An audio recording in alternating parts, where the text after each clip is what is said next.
I am writer, producer, director Christopher McQuarrie. Hi, my name is Eddie Hamilton. I'm the film editor on Mission Impossible Dead Reckoning Part 1. The extraordinary editor on Mission Impossible Dead Reckoning Part 1. Chris hates it. Chris knows that I'm very embarrassed when he says things like that. So Eddie that's why he doesn't like said compliments. it. Yeah, exactly. That's not the reason why I do it, but I do. It's the reason why I enjoy doing it.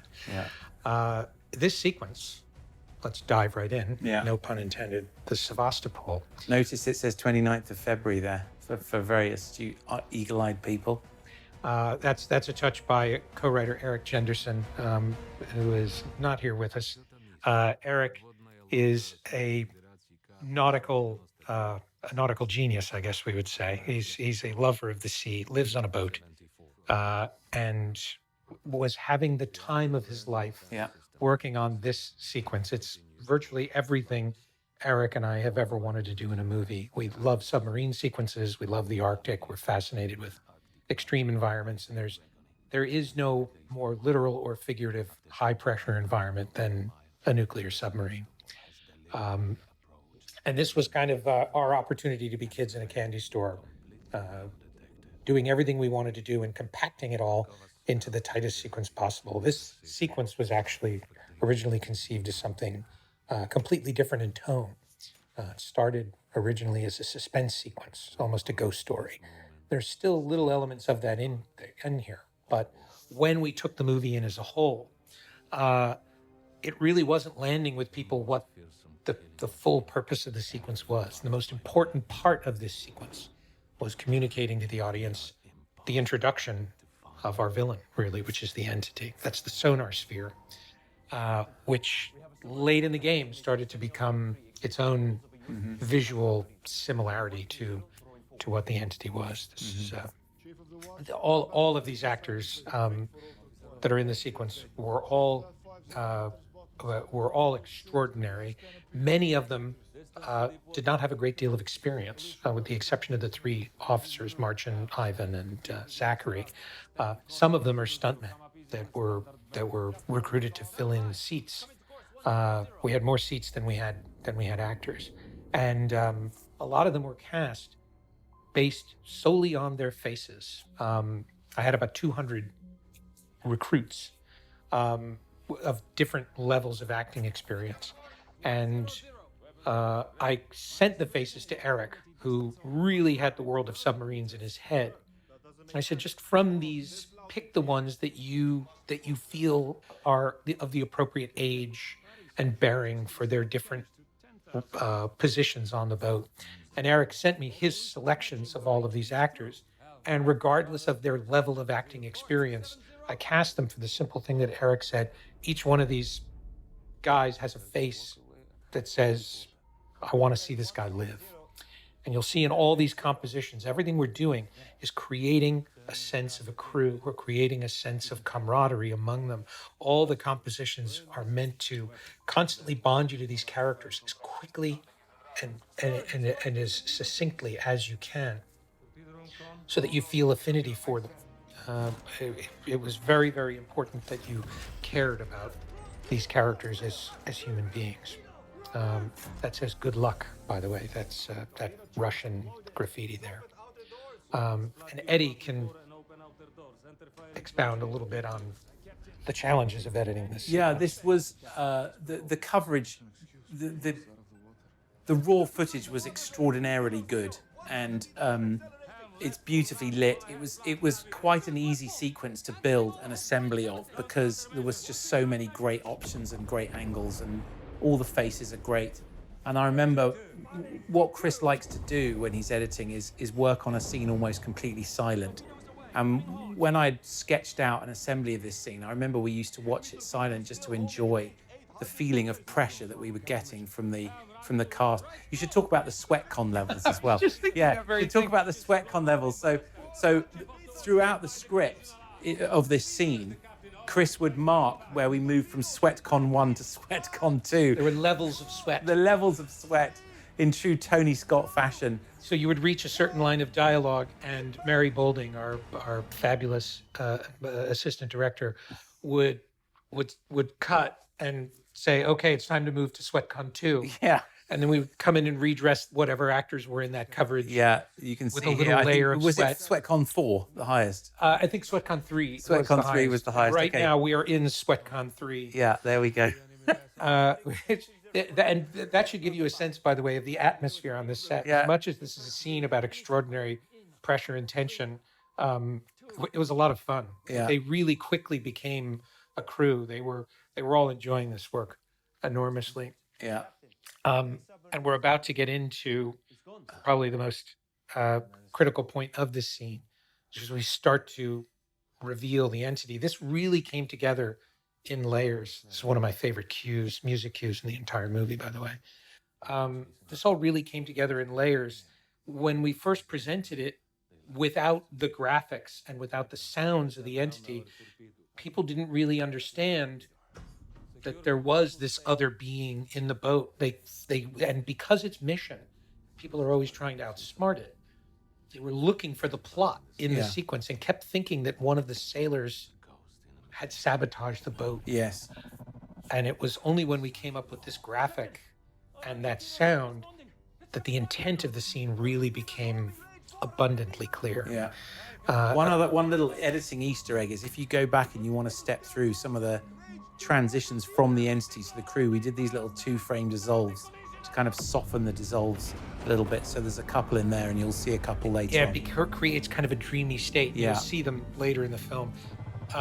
All of these shots of the exterior were CGI shots. Yeah, done by a VFX company called Bellow. By Bellow. And I was very, very, very trepidatious about the notion of doing CG shots, entirely CG shots. And we talked about doing these practically. And I was very pleased with the work that they did. Yeah, I mean, we did shoot real elements of bodies floating. Yeah, all the bodies are real. Yeah, the bubbles that was are all real, done at things Pinewood like that. in the tank there. And all the ice is taken from elements and things like that. It's just, it's an extraordinary job of compositing all of those elements together to create this very real environment of a very, the Arctic. And here's our key. This was the very last day of shooting on our movie. This was the last scene we shot. This is Alex James Phelps, and for fans of the Mission Impossible franchise, you'll get a kick out of the fact that his last name is James Phelps, a character in Mission Impossible 1 and, of course, in the TV series. He was cast a week before we shot it, and he came to work that day, the day before, actually, to walk the set and learn what scene he would be shooting. And this was, after we had finished the entire film, we were finally able to figure out what was the best way to introduce Ethan. How do we introduce this character in the most efficient way possible?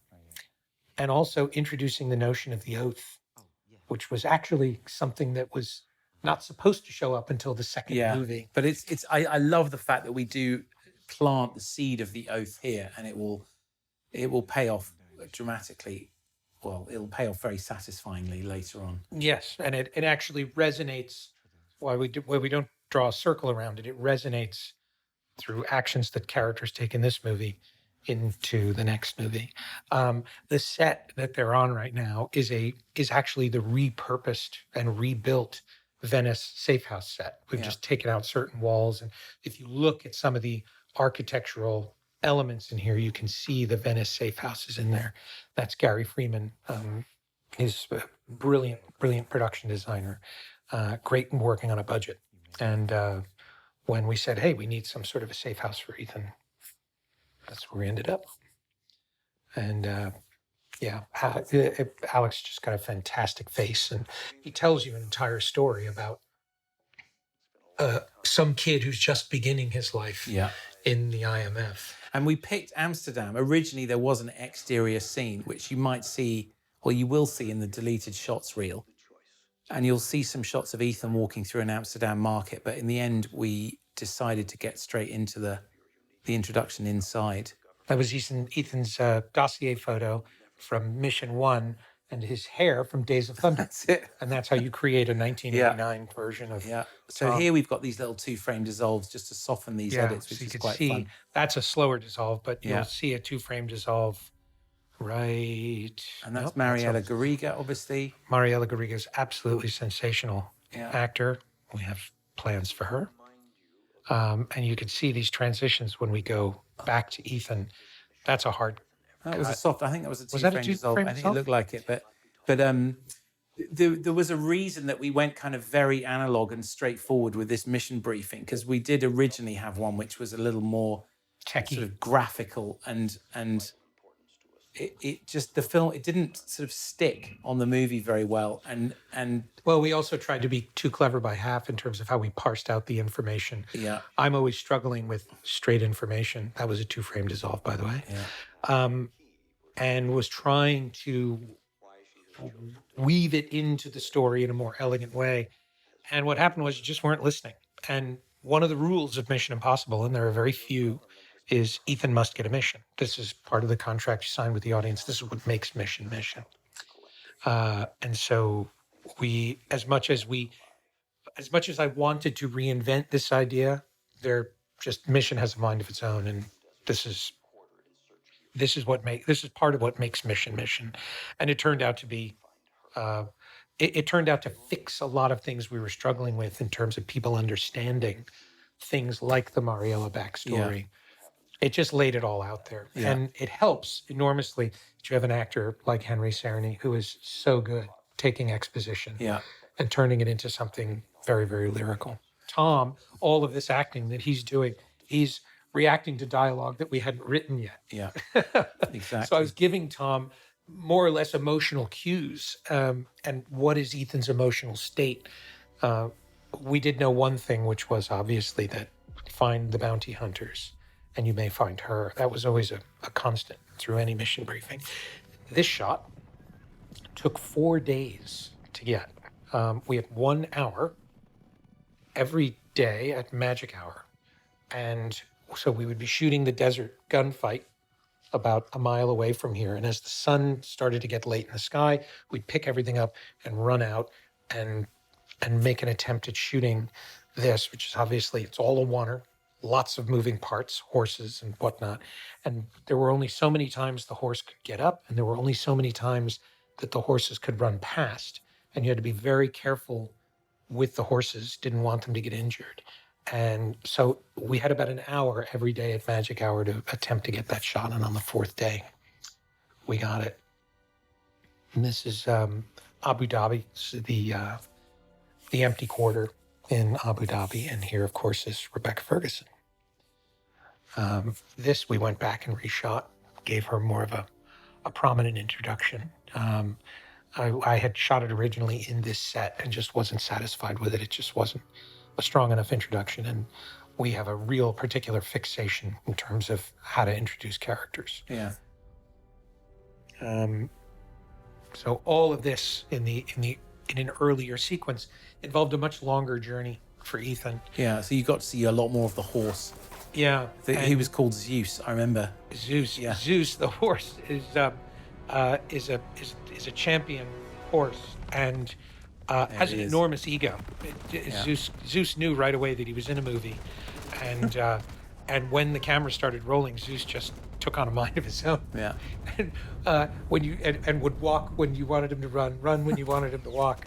And there's a shot coming up where Zeus is supposed to stop, right here, and blew right past camera, which actually turned out to be useful. It extended some of the geography. So for a lot of this, you did have these gigantic jet engines blowing sand around the set. Yes, and sometimes it's augmented by ILM. Yes. Like the sandstorm as Ethan's racing towards the town there was sort of built by Industrial Light. Yeah, there are just times for safety or when we're covering so much distance that you couldn't blow enough sand over it. And there are times when the actors' faces are uncovered, like here with Ilsa. There's some wind going, but if you had sand going, her eyes would be filled with sand. Yeah. So we had her acting that she was getting particulates in her eyes, but actually... This is a wonderful shot. I absolutely love the composition and the way the camera moves to introduce that character, this character we refer to as Braid. Yeah. Who's actually played by, I believe, 5 different women throughout the sequence because of the places where we shot it.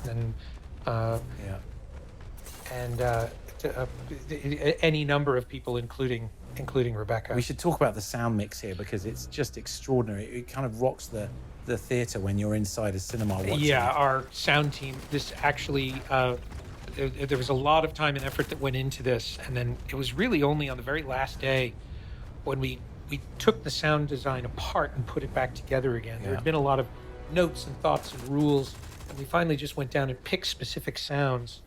And then the most important part was to mix in a level of bass so that you actually feel the storm. Yeah, so if you're watching this at home, your subwoofer will be getting a very good workout in this little bit of the movie. Yeah. Although we now go into much more subjective, dreamy sound design here. And we played with the end of this sequence, how it would end and where the credits would fall in the beginning of the movie many times, and finally settled on this. Which I ironically love the was dissolve here as well, because it's interesting when you're watching this, it doesn't feel like a new chapter in a way. It feels like a continuation of the story. And you've dissolved from your protagonist to your antagonist. Exactly. And so your hand is being held through this whole opening of the movie, so it feels continuous, because we're well aware that the opening titles are coming quite late into the film. Like, some people are going, wait, we haven't had the opening titles yet. Yeah. Here's an extraordinary assemblage of people. This was a very challenging scene to shoot. It was our first day on stage after coming back from working on location, and it's a very challenging set to shoot in. And all the compositions are more or less the same. I love how you're introducing the geography with a big close-up of Carrie in the foreground. I love the way the camera hinges around. Well, and that was the beginning of the visual language of our film. Exactly. We didn't come to this movie with a specific sense of this is how we want to shoot it. That tends to paint you into corners. I really wanted the movie to tell me what its look was, and obviously I want every mission to feel different. And Chunky Richmond, our camera operator, Fraser Tagger, cinematographer, Martin Smith, our gaffer, we were finding the look of the movie, of the sets here on day one. And this was the first shot, was Carrie's close coverage. And what you're seeing by putting Carrie where I am, I'm showing you the room without doing a classic establishing shot. There's Henry Czerny, and I'm deliberately not introducing him. I'm showing everybody else in the room, and I'm showing you Henry, but I'm not pointing him out. This shot was done. Yeah, I mean, this was done at XL, right? XL, the same place where we did the train station. Yeah, and there were, I don't know, several hundred typists. Yes, shot at the height of COVID. Yeah, I think we had 200 extras. So ILM extended all the people in the background, but there were a lot of people there to make it feel as real as possible. Varma, just extraordinary actor. Rob Delaney, Mark Gatiss, Charles Parnell, who came back from Top Gun for us. And here's Marcello, our man of mystery. Marcello, it was all about movement. Marcello and I spent a lot of time just working on movement, not blinking, and the longer we could stay on him and feel his thoughts, the better. And you're looking again at all of these compositions. This is all about compositions that are creating geography in the room without using a traditional wide master shot.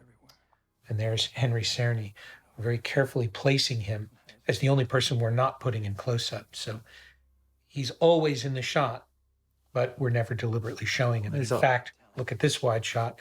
Right at the moment where you're about to see Henry, the pillar blocks him and we cut. So that this was always intended to be his introduction. It creates a sense of prominence for this character.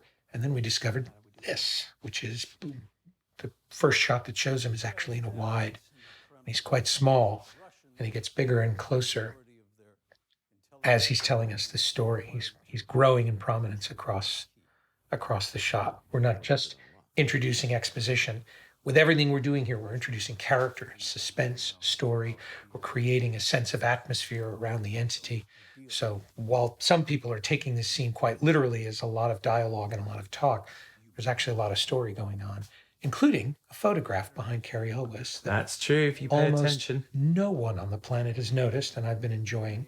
while everybody is picking out Easter eggs in this movie that aren't Easter eggs and references to other movies that aren't references to other movies, they're missing the fact that Angela Bassett's photograph is on the wall directly behind Carrie Elwes. And that was one of your wide shots there. As Henry walks over to reveal the room, you get and that was discovered as a matter of necessity in just getting the coverage and following the blocking, all of which we discovered with the actors, how everybody was composed in the scene. The wide master presented itself rather than us adhering to it. And it occurred much more organically. And as a result, we never shot the whole scene in a wide master, which is what you tend to do. And then you only use 8 seconds of it. It's an enormous waste of time. It was much more interesting to us and useful to us to find character instead of spending time on information and blocking. All of these, everything you're seeing is coverage that's telling story, as opposed to point the camera at an actor and just have them say all this information. This was something we discovered quite late. Very late. Recapping the desert so people understood that they were referring to what you had literally just seen. And also to establish in the audience's mind the notion of intercutting so that when you did it later, it's not jarring. It doesn't come out of nowhere. Gary Freeman's choice of that painting in the background keeps a little sense of the desert in the room. The scene that they would be talking about. That's another visual connection. There's Angela again, and I like the little visual of the two of them with their arms folded. This is where Chunky, our camera operator, and I were figuring out what's the visual language of our movie, and how are we going to compose shots? How are we going to create character and pressure? And you can see that by doing that, Marcello is present throughout. So even when you're not, in the same way that Kittredge was present throughout the beginning of the scene, Marcello is present throughout the second half. And a very tough balance we were trying to figure out. There's drama and suspense and a spooky story we're telling about the entity with music. But then you have to get out of the way so that you can enjoy the humor of this stuff. We're talking about. I love the IMF. I love the way you remythologized it, and it's one of the first proper laughs in the movie. When we're working on these, you're always kind of gauging how engaged the audience is if you're sitting with them by how much they laugh. And they laugh on Rob Delaney's delivery. Choose to accept. And when you felt the whole audience laugh, you know that they're in and they've paid attention. We have one of those on every movie. It's just we do. The first laugh is like the on-ramp to the movie. Correct. Exactly. So in editing this entire sequence, the challenge of editing this entire sequence was not only the information, but all of the tonal shifts. So you're actually having multiple scenes within a scene. And we treated it that way very specifically so that, over the course of, I think, what was 14 pages of dialogue, you felt an evolution. And a lot of that came from things we learned on Top Gun. Top Gun Maverick. In the bar scene. It's a massive introduction of lots of characters and lots of information. And how do you do it in a way that the audience can feel it and not have to concentrate on it? They're absorbing what matters, but they don't have to keep track of all of it. And the more you watch the movie, the more you return to the scene, the more information you'll glean out of it. So the editing of this scene was very precise. The way that we chose to cut on certain lines of dialogue, the way that we choose to cross the line. We're keeping Ilsa alive in the story, obviously, at this point, deliberately with the compositions. And every time we cut, it's on a very specific idea shift, or we're a subject change. We're subject change. We're forcing the audience to move their eyes from one side of the screen to the other, so that you are forced to keep engaged with the story. Not letting you drift. This flashback we really put in almost in the last week of editing. After 2.5 years, we figured out that this was a great place. Initially, the reveal of this was after Rome. This whole idea that we were holding back on the supposed death of Ilsa was originally we had thrown that idea out. We had Yeah, because kind of we let it wanted go. the desert to have a win in it. Yes, Yeah. well, we knew that if you went into the credits believing that she had died Yes. and withheld it all the way to Rome, which is what we a originally good gonna hour do, into the movie. Yeah. it affected the entire tone of the airport. Yeah. So we knew you had to reveal this somewhere else. Yeah.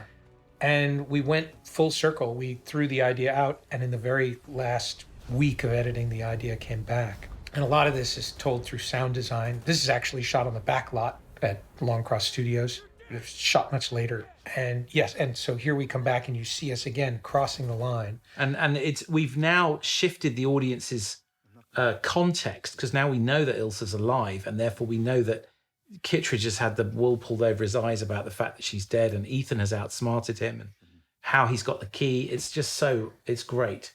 And how all of this serves to lay up the cut to credits. We were always struggling with where do the credits go. Yes. And once we built this structure and presented it to Tom, we had the credits in a different place. Tom was very happy with the structure, and the only note he had was the credits are in the wrong place. He says the credits have to come after a caper. Come after a win. They should come after. You should have a lift when you go into the music. Correct. You want to feel a cheer. And we said, yes, but that's 28 minutes into the movie. Minutes, I know. Nobody does that. And he said, yeah, but it's in the right place. It's in the right place. It just feels right. Yeah. And that's one of the things I love about working with Tom is there are these are the line crosses that people are like, why are you line crossing? And it's literally to make your eyes move.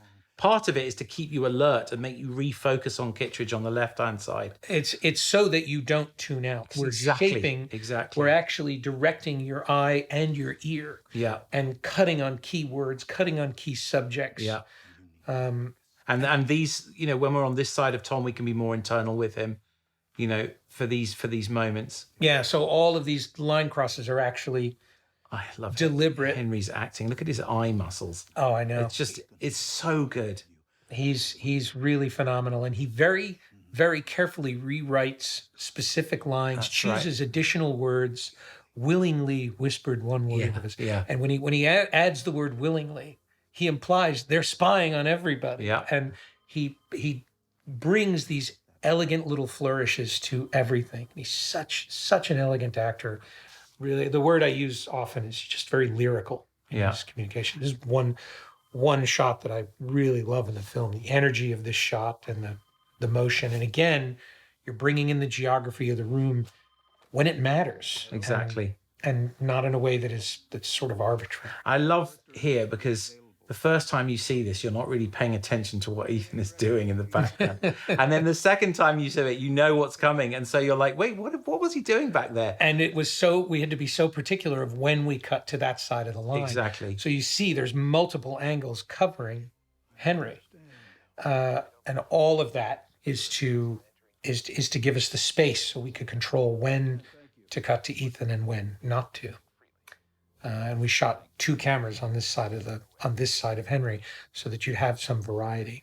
And that was a big deal throughout most of the movie, knowing that some of these scenes were longer. Yeah. To always cover them from multiple angles on multiple sides, so that there's always a visual variety. Yeah, this is so satisfying. Here's Henry having the time of his life, playing Tom, playing Henry. I know, it's so good. He's playing Ethan Hunt. Yeah. It's awesome. And there's our dart gun from Rogue Nation. Yeah. And these are the titles by Filmograph LA. This is always a challenge. These designing titles, to be different from other movies and what shots to put in them. And you can see that we've done something conceptually here. I'm often having there's often a splinter of the audience that's complaining about how the title sequence is filled with spoilers. Yes. And because we have the entity running through it and corrupting the credits, we included shots that actually aren't in the movie. Yeah, there aren't many, but there are a couple in there. Yeah. And you get to see that they're tearing the image, to show that the entity is distorting. I love this. I love these tiny little shortcuts. It's fun. Yes, that's how it's. And then we changed the palette to blue. Well, that was actually you. We'd originally done it all in blue. That's originally, right. The entity was red. Correct. And suddenly, it felt very familiar to Hal and to Sauron. Yes. And so we finally decided to make it blue and realized the graphics in the nightclub were blue. Correct. And that the movie had been sort of telling us that all along. And that's why the credits are blue on the desert here. But they were originally, all the credits were blue. And Eddie very astutely pointed out it has a cold feel. It's not warm. Yeah, exactly. It's just easier to look at actually. One of my favorite inserts in the movie. Fantastic Absolute beautiful hand acting, great flair in the background. yeah. All these things coming together in a very elegant way. It's a very tricky shot to get. These are all shot practically. This is all inside an Osprey. That's really an Osprey flying behind them. All of this stuff was done in the air in Abu Dhabi. So everything you're looking at is that's all practical. This is like one of the best speeches. It's a classic McQuarrie speech. You know, do not consider him secure until you have driven a wooden stake through his open heart. And Shea Wiggum delivered it. Oh, it's so good. And here's our introduction to Benji, Simon Pegg, which we did try a version of this scene where we started with Ethan literally holding the key up and getting straight. So what's the play? So what's the play? And it dramatically affected Benji. How it affected the our audience connection to perceived Benji. him. Yeah. So we left this in so that he cracks a joke. And you're introducing character. And this is such great team banter. Yes. And then, or as we like to call it, Monday.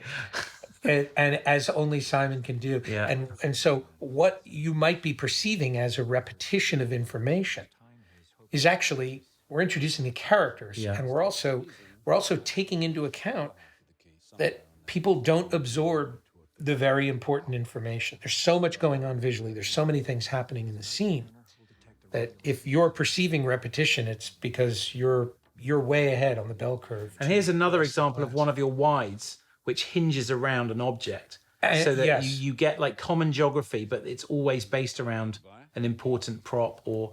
Yes, that it's a geography shot, but it's one it's hidden in there, and it's motivated by instead of just cutting out to an establishing shot. Yeah, they were all very carefully considered, and they were all things that were found on the day. Yeah. So you're keeping geography in there. You're not stuck in these tight close-ups all the time. You have to be very, very careful with that. We're actually cutting to close-ups of actors very specifically to make sure that you are gathering that information. And I remember seeing these dailies and just thinking this was totally dope. Oh, these Ospreys. It's just like, oh my word, the scale of this. I love all the cast there, all the extras, the characters behind them. It's so good. Yeah, most of them actually stunts. We loved working with these two, and their first day on the movie. Yeah. When they showed up, I handed them a couple of pages of dialogue and said, "Don't worry, there's going to be no sound. We're probably going to replace a lot of this. Just go up and have fun." Yeah, and they were in an Osprey doing it for real. They were in an Osprey, and they got in an Osprey with Eric Jenderson, and we're shooting their dialogue in the Osprey. And we knew we would be picking up a lot of the stuff with the graphics back on stage, so they didn't. All the pressure was off. They could just go up and have fun. This sequence represents what has to be probably one of the hardest sequences we've ever. This was like the opera from Rogue Nation. The amount of intercutting and the way you have to balance the amount of time the characters get and when you intercut from one character to another and how you keep all the stories alive. And how it was developing on the fly. Yeah. So for instance, when Tom is walking through the airport here, we knew we'd be shooting this scene back on a stage months later. This, you couldn't go back and reshoot. So I just had Tom walk through the airport saying adverbs. Yes, probably, maybe, definitely, permanently. Yeah. And comment, And knowing that I could then write the rest of their. And you have to remember this was filmed at the height of the pandemic. And Yes. so when I was getting these dailies, everyone would had masks on, and then you would hear Mary Balding shout, "Action!" All the masks would come off, and they would do the scene, and then they would all go straight back on. And they were all in pods. They were all in the pods of 10. And was this Shea Wiggum's idea?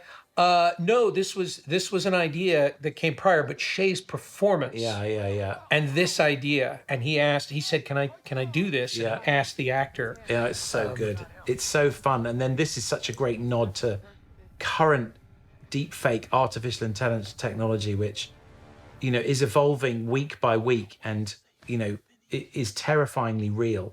And the notion of That always gets a great laugh as well. No one is safe from Phineas Freak. oh, it's lovely. I And love it. Ving, it's so funny because Ving, when you feed him those I lines, remember he's like, this. I remember this. You know, he'd always look at me and go, "Really, brother?" I was like, "Yeah, just do it. If it doesn't work," and he's always uncertain about the humor, and then he just loves it when he watches it pay off.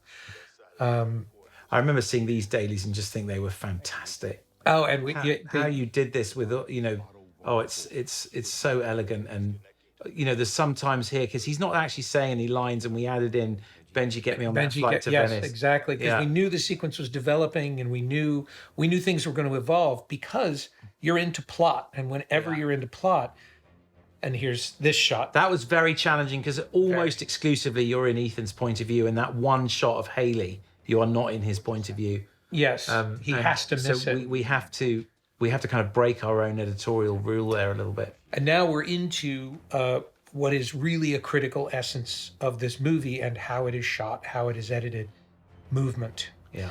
And you'll watch the way that Haley and Tom move. You'll watch the way that the camera moves. Everything in their relationship is a dance. And you have two characters who don't want to be together, who are opposed to one another. Actually, from the outset, are don't necessarily like one another, and yet everything we're doing with their physicality is telling you they actually work together. Yeah. They belong together, and everything that we're doing in the movie is to create a sense of affinity. I love this shot. That's so good. That's movement. Oh, it's so good.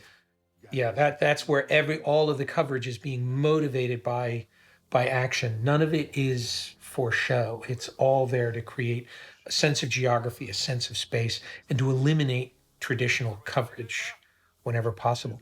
All these graphics. We'll talk about the graphics. Yeah, the graphics from Blind.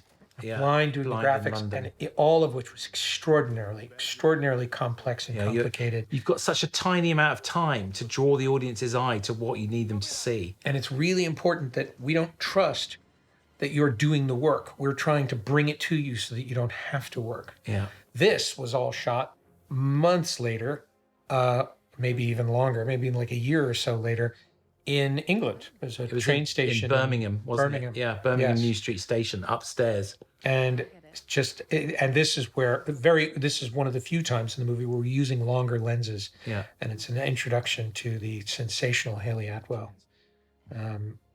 And the editing of this scene, the coverage back and forth, the choice of performances.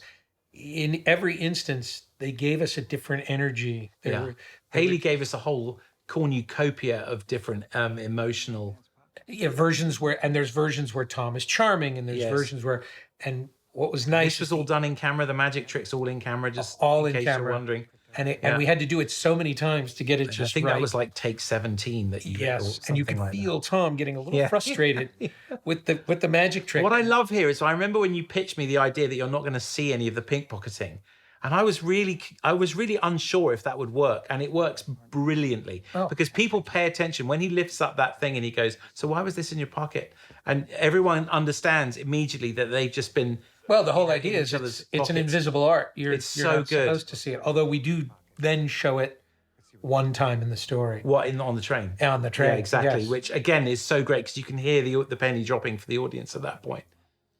But I love how these characters play. I love the air we left in this scene. And here's a move motivated by this prop in the foreground. It's motivated by a prop, but it's also motivated by a turn. Oh, a turn emotionally. She has just made a choice. Exactly. And these movies are obviously, these two chapters are about choice and acceptance.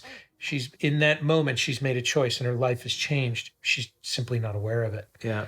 Eric Jenderson's choice of the Zippo, that was his. So good. When they presented me with the possible props that could be a Geiger counter, he looked at it first and said, slip a Zippo in there. And without my knowing it, when I walked up to the table, of course, it's right where my eye went. It was a great choice on Eric's part. All of this stuff with Ving around. I will say that the amount of CCTV footage that you shot, like every single setup, they had 4 little tiny cameras filming.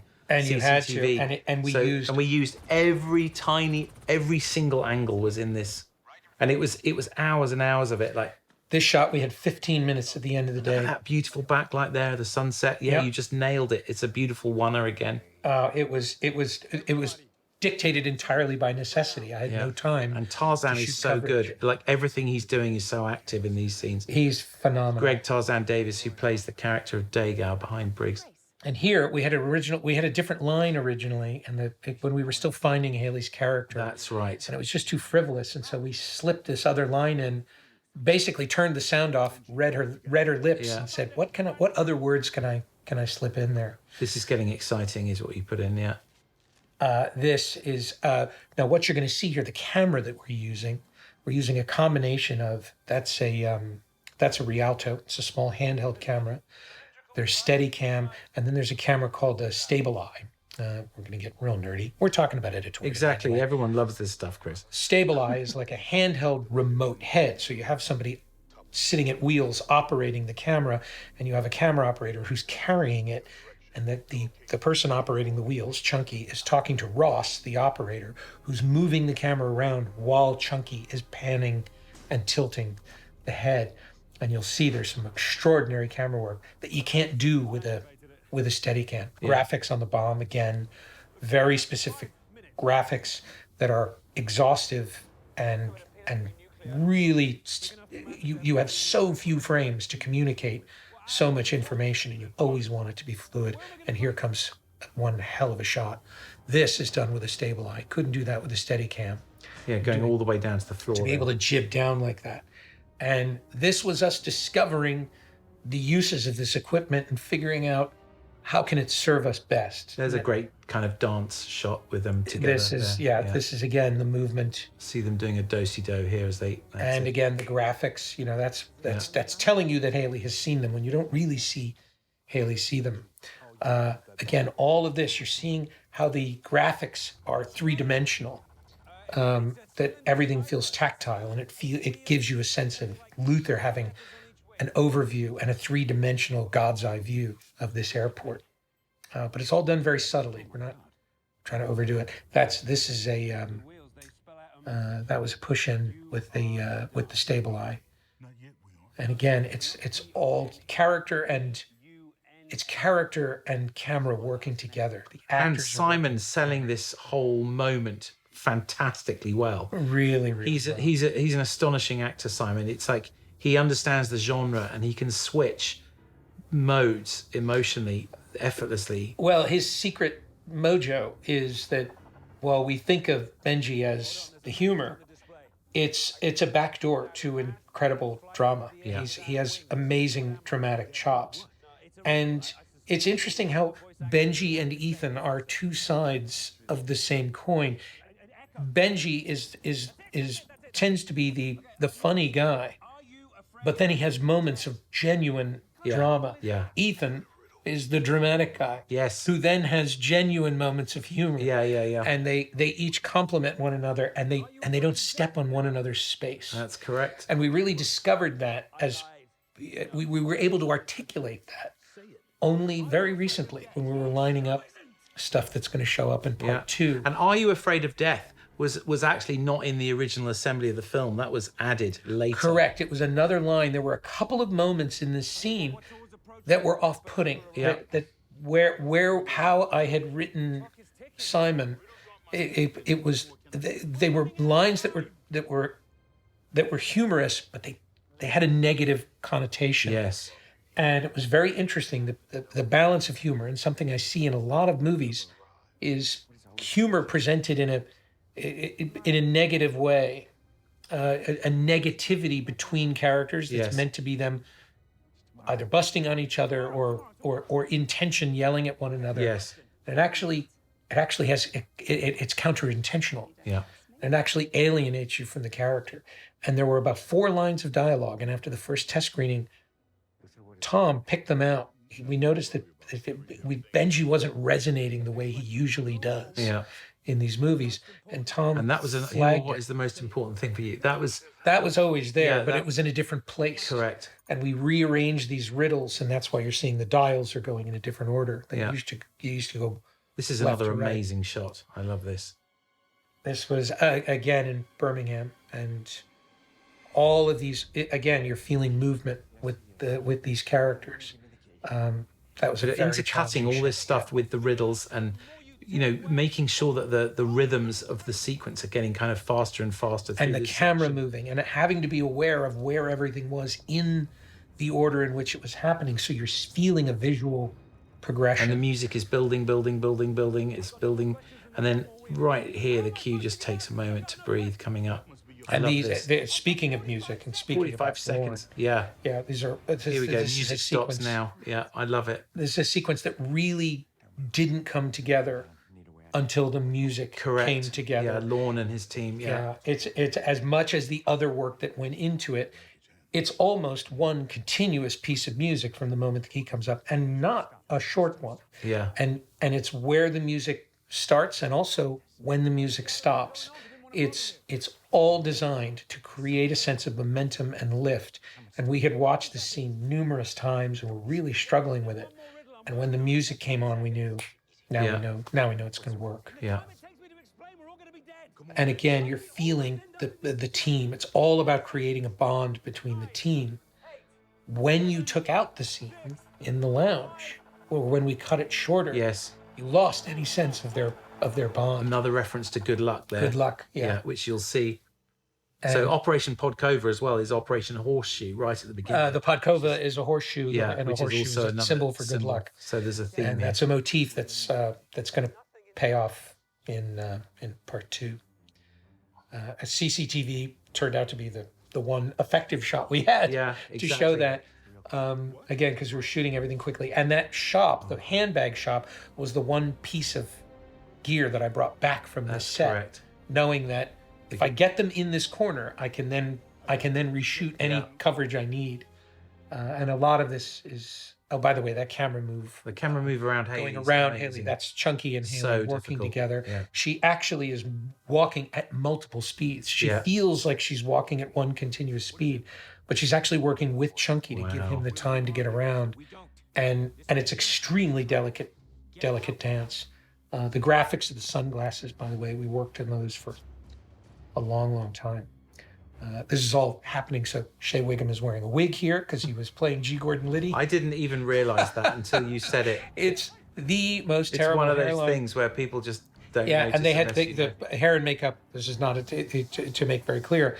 They had 3 days to get a wig ready, and they were mortified. And I said, "Don't worry, we'll fix This was it." an interesting thing where you added the Rome really at the end because just so that we originally had a shot that showed it. Yes. But we stopped. The whole scene stopped so you could read Rome. So instead, we went through here and planted Rome there. Yeah. Those are all added later in CG. just so that you subconsciously realize that she's on her way to Rome, and then That's right. when they turn up in Rome, you're not. And again, Tom giving this energy, he gave us different performances at the glass, different reactions to Haley, which we could then And shape there was later. a moment where Haley was a little kind of smug. dumped she kind of spiked the football. Yeah, she was kind of smiles smug and she did the nose thing. she from tapped the side of her sting. nose like the sting. We played with all these different ideas. And what happened was you rejected the character. Correct. You felt a sense that she was celebrating Yeah. beating Ethan. And we dialed all that back, and it changed your affinity. And also, That's not Luther, by it the certainly made her feel more like she was a little nervous and in over her head a little bit of like what she got into, rather than just being in control. Oh, this is amazing! You absolutely shot this for real. This was all for real as well. This was all for real. Although a lot of the people in the background there, anybody in the background there, they weren't there. Yeah. Look, this is real. That was again. This was a lot of fun. It was amazing that you got that timed out. Oh, it's a real challenge getting all of these elements to line up and doing it in a very limited time, and again doing it during COVID. And that was the airport. My God, I'm glad that's over.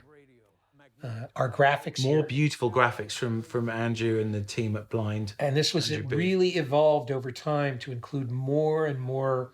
And you did actually build this. This was full of monitors. I mean, they got like 300 monitors from a museum in Cambridge. Like CRT all monitors. of that's practical. What's fun about this is there actually is no set. You're looking at a soundstage. That's right, the walls of the soundstage. Yeah. Or we realized if we did it this way, shot it in darkness, and you'll notice like pointing a lot of source lights at the camera. There are no walls to the set. That's in the corner of a soundstage. And this scene used to be quite a bit longer, and you'll see a little section of it in the deleted shots Yes. reel with It was exposition where they were explaining what the entity was doing and how the government was reacting to it. It was all to keep the notion of the entity alive and to create that pressure. And we had it in our pocket, but we also What's knew it was weird about information. this is Rome is never this empty. Because Yes. these aerial shots were done when everyone was in lockdown. Yeah, we had to add a lot of the life. There's a in few Rome. people, on the streets. Really, Yeah. I love this. I love the way you covered this scene as well. These are terrific actors from Italy that you. These guys are absolutely they're so good. Sensational. I love the fact that you only reveal the two people behind her in the reflection. When we're on her coverage, all you see are these two uniforms. And if you're paying close attention, which most people aren't, to the people in the background, you can see where we shot in Italy and where we shot in the UK because the cops change several times throughout. And that was a challenge because this scene was broken up over so many locations because of. Love the reveal of the handcuffs there. It's beautiful directing. Oh, thank you. Yeah. And then it's so satisfying here in the audience when she takes the paperclip because everyone's like, oh, she's got the paperclip. And I love the fact that it doesn't pay off for another 20 minutes. And it was really interesting. That was Tom was really, really particular about setting it up early and then letting them forget about it. Yes, I love it. Yeah, and I was subtler in the reveal of the paperclip, and then we just pushed it real hard. Some of these Dutch I angles. love the that way are Haley's showing up eyes in the movie. move there at the end when she's thinking. And again, you remember she gave us So many options. so many options of ones where she was This is bluffing. an awesome shot of Pom Clementif here playing Paris. That I was love shot- the nose sniff. It's so good. She's wonderful. Palm delivers such a. So you see here, this is the stuff I shot in Italy, Yeah. and all of that was my paperclip story. And then when we went back to do the inserts, we really pushed it. We just underlined it, and that was the thing. Is sometimes you're just being too subtle and too clever by half, and we were always checking one another to say, you know what, just say it. And there were times I was being subtle, Tom was being subtle, and we were just always there giving ourselves the options. I love this shot of Eastside. So good. The light in this scene, all of this stuff. Again, another set designed by Gary Freeman, Yeah. and lit by. What's Marcus interesting Smith. is you watching this, you're not aware of the fact that establishing shot of Gabriel walking in or Isai walking in past Grace was shot like over a year before we shot this scene. Yes. Well, Isai was on the movie. Isai and Haley were both on the movie well over 100 days each before they had a substantial dialogue. That's true. Yeah. And it was always in the schedule, but then there would be some sort of disruption because of COVID, and things were constantly moving around. And so a lot of what they were doing on the movie was their action and not their character work. So a lot of I times love the music cue here as well. The kind of the snake charmery vibe. Yeah, the vibraphone Yes. flute, which was the entity That's cue right. for us. We really believe that was telling the story of the entity. And Edgar Wright came to a screening early on, and he said, could there be a sound or a musical cue for the entity? I said, what, are We you were kidding looking me? at each other going, Are you "We've got kidding the me? flute." It's right there. And when we went back and watched the movie with that filter, we realized it was everywhere but on the entity. Exactly. And that's when we brought in a sound design element. It was James Mather. That's right.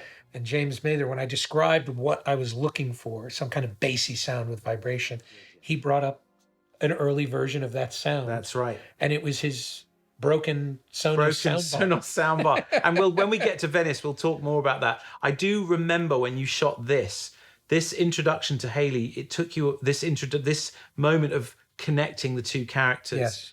Took quite a long time to film. This was in Senate House in London, wasn't it? Yes. And as a result, we ran out of time. You did this. All of Ethan's coverage. And all of and Ethan's this coverage. is on a stage a year later. I know. So poor Haley, we got to the point where we were about to turn the camera around on her, and she could shoot do her first whole dialogue scene. all her characterization, Yes. all her backstory, everything is in this scene. And this we shot, you remember, this was all information. It was dialogue in the scene. Yeah. Ethan saying it. And we kept feeling like we have to shoot this. We actually have to yeah. show it. And we finally did. This Barnaby, he was just sensational. Came out for a day and we just had such a great time with him. So yes, everything you're looking at with Haley, in her coverage, we just built a little 3-wall set with a carpet. Yeah. And I remember doing an edit of this scene where I just had literally Tom's side and then just either using the white blanks. shot or blank, slates, Her just saying off-camera dialogue. Yeah, exactly. But yeah, look at this. Again, this is just so well And composed. here's a line improvised by Haley. It's really wonderful. She was sitting on the steps of her trailer. This one. We were talking about her character. Can't blame a girl for making an dishonest living. Yeah. And that was one of the key understandings of Grace. That was kind of the beginning of that. And Grace was somebody who was developing over time, based entirely on one essential element, which was we had to have affinity for this character. Yeah. No matter how much she might be betraying the team and out on her own, you had to be rooting for her. It was a very, very delicate dance, and very few actors could pull it off as elegantly as Haley. She's just she was fearless as well, because she really gave us so many options and trusted you and me to find the best version of her character editorially. It was, and yes. This was a very tricky scene. I remember this took us almost 2 days to build. Oh yes, it took a long time. Yeah, because each line delivery, you've got maybe 50 different options. Yeah, something like and that. You can see there's a subtle shift in the camera there. So when Tom is reacting, you just feel the camera jib up a little bit and create pressure. The rest of the scene is relying really on them, and it's feeling their chemistry, and so much of what we're doing here in these compositions and cuts and the bouncing back and forth. It's all meant to create the energy of what the characters are feeling. That's not Shea Wiggum. He was not available to us that day, and that is Shea Wiggum. There's a lot of use of body doubles in the making of these two films. Tom, insert king. That's a very tricky insert to get to tell that story on the fly. I love the way she looks at him like, what am I going to do? What am I gotten myself into? And it allows this. Yeah. That little piece of behavior allows the shift. And I love these supporting players here. All these faces are so great. Yeah. And the affinity I have for them, because every single one of these men stands up believing they're protecting her. And I like all of these guys. And it puts Ethan in a very uncomfortable position. And Tom plays it so well. That was a big techno crane to get that shot. We had half a day to shoot all of this business out here. It was very challenging. Shot. Placing the bike in a way that it became foreground, created energy. And watch Haley's expressions. Just watch when she's doing these. She's giving the characters she's giving you. The activity, the animation in her face is really extraordinary. All the way through this chase scene, yeah. Yeah. This used to be twice as long as it is in the movie now. This is awesome, the way we... There's a cut right there. There's a tiny dissolve to get from one take to another there. That's brilliant Eddie Hamilton editing. We loved her delivery in one scene and in one shot. The impact in another. Yeah. And it actually looks like a oneer, and there's actually a dissolve in there. It's quite spectacular. I remember watching all these dailies and just... It was such fun to put all this together. This was, and the chaotic nature. Like, what's she doing? The streets of Venice, or of Rome rather, the streets of Rome, the cobblestones, everything's uneven. It creates a really particular energy to the camera, and what you're seeing is Rome is really participating in the camera work here. You wouldn't get quite the same energy. This was all shot in a backlot for the simple reason that if we tried to shoot it in Rome, it would have taken us a day just to install everything. Yeah. And we only had 2 days on this location, on Imperiale. I love this point of view that you're in here directorially. The sound design is all going very subjective. All dictated by practicality. Yeah, all dictated by the fact that if I stayed in the car, I didn't have to shoot it in Rome. I love it. And then this slow motion bike knocking the 2 guys down coming up. I never... and it always gets a great reaction. It's just so elegantly done. It tells you because I look at it and I still struggle with the animation of the bike. What it tells you is that technical excellence only gets you so far. Yeah. You've got to invest them in the story, and that'll carry you. This shot was Chunky was not available that day, and Sean our other camera operator was there. This is an extremely complicated shot. It's a Again, I lot. remember seeing this in the dailies and thinking, oh, just another. It's so elegant. It's like the story's building. Everything's motivated. We've just had a very cutty sequence with the cars, so you're allowing the audience just to change gear. Visually. All dictated by practicality. Because by doing this, I've eliminated coverage, and even though we shot this, but this is very hard to do. This stuff. It's like it's advanced filmmaking. It's a gamble. It's an enormous gamble because if you don't get it, yes. You're buying yourself the time to shoot it, provided you get it. So we went to a racetrack, you remember, and we lined up all the cars and the actors, and we figured out the shot and rehearsed it, and then went to the location to get it. So we were very well prepared. I love Tarzan. Tarzan's so energetic. He's so good. Great. And Tarzan is just, a lot of what you're seeing is just his natural instinct as an actor. That moment with Shay, that was Shay on set feeling that moment and creating energy between him and Ethan, because we knew what we wanted their story to be, but how do you tell it? How do you tell it through behavior? And Shay suggested that idea. It's a brilliant. I love the fact that this is totally visual and the audience completely understands why they have to switch seats. It's vital. Yeah. When we're making these movies, we are making films for an international audience. And we don't want you to have to read the subtitles to be able to follow the story. We want you to watch it as a silent movie. And whether or not you're listening to the dialogue is really, quite frankly, trivial to me. We always edit. When we're watching these scenes back, we watch them with no sound and no music. Yes. When we're working on these sequences, they have to work completely visually first. And then we know that the sound design and the music will just now elevate it. This shot with the Humvee coming up, well, you saw it hit those cars. Yeah. When it did that, it destroyed the steering in the car, and now the stunt driver is trying to control the car, and it just had a mind of its own. It's up on the pavement on the side. And we added the bus later and just used the shot. You'll see this was a little bit longer. They used to spin around in front of the wedding cake monument. Well, that was it. We were getting a lot of notes about length in the car chase and in the train, and we just kept pulling out shots one at a time. And in the end, there was a sense that the chase started and then stopped again like 15 seconds later. Well, and that's the lesson we learn every time we make a chase scene. There's always a shot in there somewhere that just an individual shot. I love this. I remember seeing, it's such fun. The way that these shots are so dynamic. Well, your editing in this too is just extraordinary. Punch-ins and it's all very shot. chaotic, but it's behind all very, Tom here when you see all the bikes just. Oh my God! With this, it made modern art out of those things. There was an 8-foot-high sculpture of smashed scooters. And here we are. This is the essence of this chase. For all the energy and all the resources that go into it, the cops, the stunt performers, the street closures, none of it would work without the performance of these two actors. And speaking editorially, always covering them, almost always in a 2-shot. There are very few single shots, and that means that it's not that you're not able to create performance the way we do in other scenes where we get to pick and choose takes. Exactly. They both have to be in the moment at every moment. And look at the skill of Tom's driving there to knock the scooters. That's all real. And this is it's incredibly difficult. Tom is one of the best stunt drivers in the world, and we all kind of slightly take it for granted. I know we do. We're like, Tom will get us out of this. And of course, what do? I handcuff him to his co-star.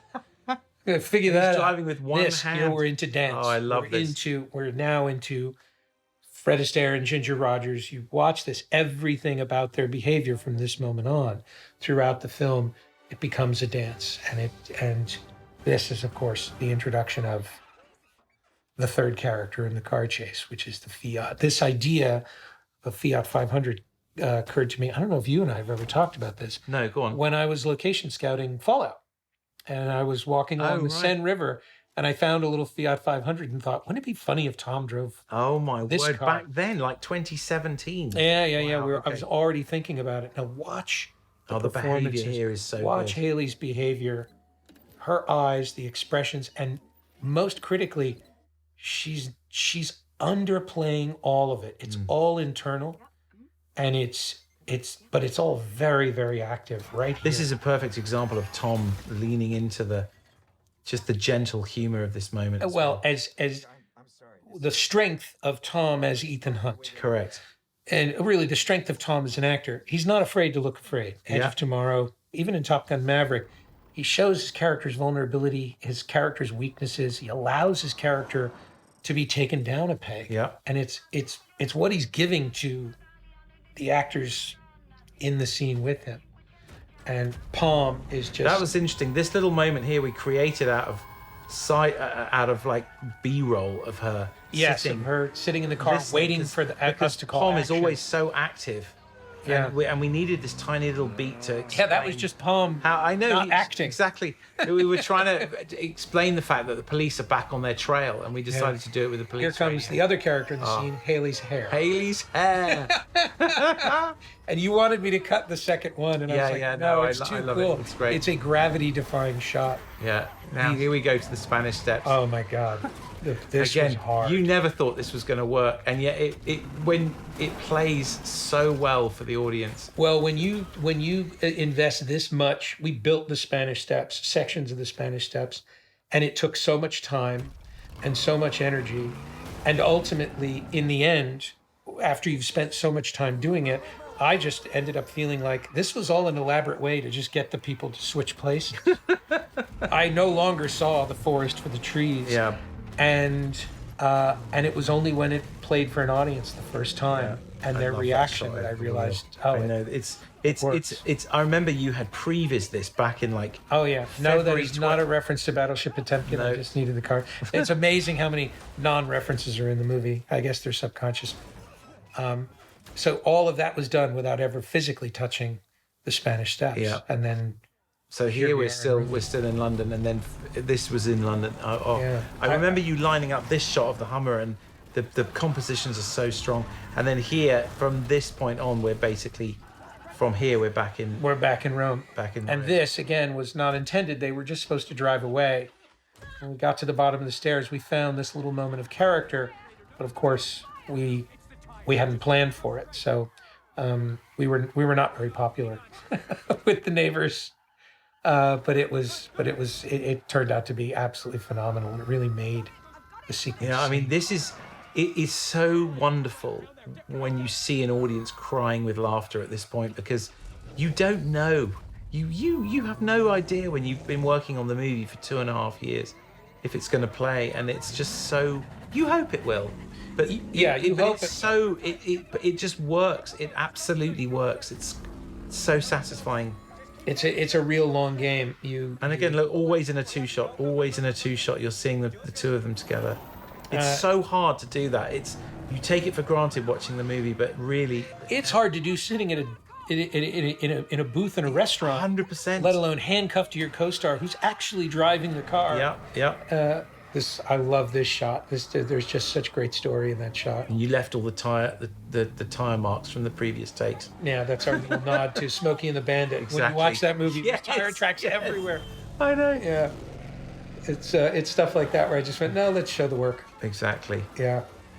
And again, all of this was kind of an embarrassment of riches. We kept cutting this down more and more, and you're starting to feel it right here.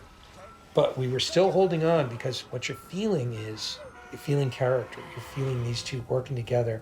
They're starting to communicate. And that's really what the sequence is about in the end.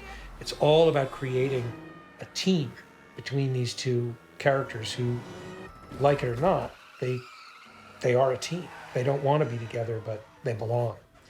And this was my visual idea, that they'd come back where they started. Correct. It's way too subtle. And this two shot of them, we shot much, much later. And it was all to solve a geography problem of them looking at the car. But when they turned around and looked back through the window, I thought, oh my God. Those shots, by the way, looking up through the pedals, again, are really difficult, because you have to cut the front of the car off, put a camera there, elevate the car 6 feet off the ground. And I blame James Mangold. I gotta tip my hat to James Mangold. I watched Ford versus Ferrari, and he put the camera behind the pedals. I remember Anthony Dodd Mantle, and they did that in Rush as well. Oh, did they? Danny. Oh, good. So yeah. everybody's taking from everybody. Exactly. That's But I excellent. remember seeing those shots in Rush that they did and thinking those are very Watch cool. this performance, this behavior.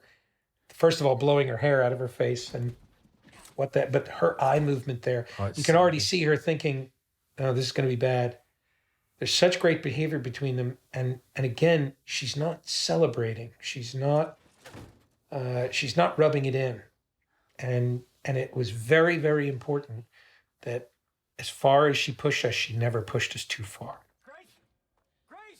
This was on a set we built on the back lot. It was also the set that we reconverted for the shot of Ilsa taking the key off of the. That's correct. Yeah. Right. we just The rainy repurposed shot them. from the Yeah, beginning of the mission briefing. We moved some walls around, added some rain. Yeah. All of that in the background is a set extension. It's a fantastic work from both Gary Freeman and his team, and also ILM did a phenomenal job. And the question here was, we left this shot longer originally. So how long do you stay in it? And you had to cut to this shot sooner before you started to realize, wait, what happened? Yeah, I love Tom's behavior here. Look with the steering wheel. It's Steering just wheel. so good. And you're looking at a very deceptively complex oneer that's all to hide the stuff you don't want to look at in Rome. They're big electrical boxes and all these things. And everything that shot in England a year I know later. that was a year later. That shot. I know. And all of this was designed to just celebrate Rome and the very most beautiful parts of Rome. This is shot on a back lot some long time later. I've lost track of how long some of the gaps were. And this was the idea. This is where we were going to flash back to the desert and show that. But we realized very early on, if you wait that long, it's going to. This is another genius music cue, which I remember you discovered because it starts as Tom walks out of the subway and takes us all the way through to Venice. It's one of the places where people might feel that they can take a break. That's right. But the way that you developed the music cue with Lorne and Cecile Tornasak, our music editor, meant that we just keep our foot on the gas here so that you. Well, and You're this not is, compelled we to are take at a the break. point in the movie where everybody, when they feel the energy stop in the first test screening, they all got up to go pee. Exactly. And that is something we're very conscious of. Yes, exactly. We watch how many people go to the bathroom, when they go to the bathroom. Yeah. And that tells us that something in the story is, that was a little punch in. Yeah, I by love Eddie that punch in, Hamilton. but also Very clever. This was a scene that was shot quite late in the day when we realized we need to recontextualize the White Widow and the fact that, she refers to him as John Lark. Well, in the nightclub. we made the same mistake we did on Fallout. We took for granted how much you knew and whether or not you needed to properly introduce the character. Yeah. So we reshot the scene, and of course, it's in the safe house. Anything in the safe house, we know we're going to end up reshooting because it's always a setup. It's always the reasons for why the action is about to happen in a much bigger location. There's all our CCTV footage. And what's really interesting is because we shot this scene a number of times, you'll notice that in one shot that's coming up, Rebecca's in the background, but it's not Rebecca Right. because she was off shooting something else. All of these things, these inserts and these graphics, everything, you have to account for all of this. It's an enormous amount of work to keep track of, especially when it's a shot from a location you can't go back and get. Also, look at the windows and the architecture. That's all Tom's safe house in Amsterdam. That right there, that's not Rebecca. That's That's right. somebody standing in for Rebecca, and because we had to reshoot elements of Tom, and then we realized later we had to reshoot Rebecca's backstory. We had a completely different backstory for why she knew what she knew. Two-frame dissolve. Yeah. And of course, matching their eyes in the frame. We reposition the shot so that their frames matched. And all of this is to create just a slight sense of dreaminess. I remember cutting to Tom specifically before the IMF so that landed for the audience. That's right. Yeah. Again, shaping that every single cut in the scene is landing on the dialogue we want you listening to, with the assumption that you probably weren't listening to the dialogue just before it. And it's all very carefully directed to keep you listening, keep you engaged, because we know it's a lot of information. And then this was a reshoot. We had a completely different story with Ilsa, and a backstory that really, it was too coincidental, didn't work. She had actually had a backstory involving Gabriel. Mm-hmm. It all felt too convenient. And the reason we rewrote this, why we didn't write this in the first place, is we never wanted to hand exposition to Ilsa. We didn't want to give her the job of telling the story. And what happened was it actually came around full circle, and it served it immensely, because what happens now is Ilsa and Ethan are on the same footing. They're both on the same kind of mission. Each one is trying to stop their government from getting the key. And we also changed the blocking and we put Ethan in the center of the room. Do you remember? Yeah. That originally Ethan and Ilsa were on their own plane, and Benji and Luther were on a different plane. And what we've done now in our blocking is strictly necessitated by practicality. We've put Ethan in the center of the things he cares about most, which is his friends. Also, one of the things I like here is the crosses on the window. None of it was intentional. It's the key, and it's also crosshairs. It's sort of, you're seeing Ethan being caught in this window, and the Dutch angles in this scene. You see, there's a lot of here. There's a big Dutch. There you go. There, the simple reason why there's a Dutch angle in the scene is purely practical. It's not a reference to anything. You're low, so you can give Ethan power. You have to Dutch it, or else you'd have cut Rebecca off in the frame. And what we were doing with each one of these frames is finding the emotionality, finding the feeling of the frame, and letting that be what dictated where we put the camera, how we positioned everything. They were all dictated by the emotions within the lines that these characters were. When you reshot this, you were able to make a callback to who or what is the most important thing to you as well, which I love. Yes, that's right, and that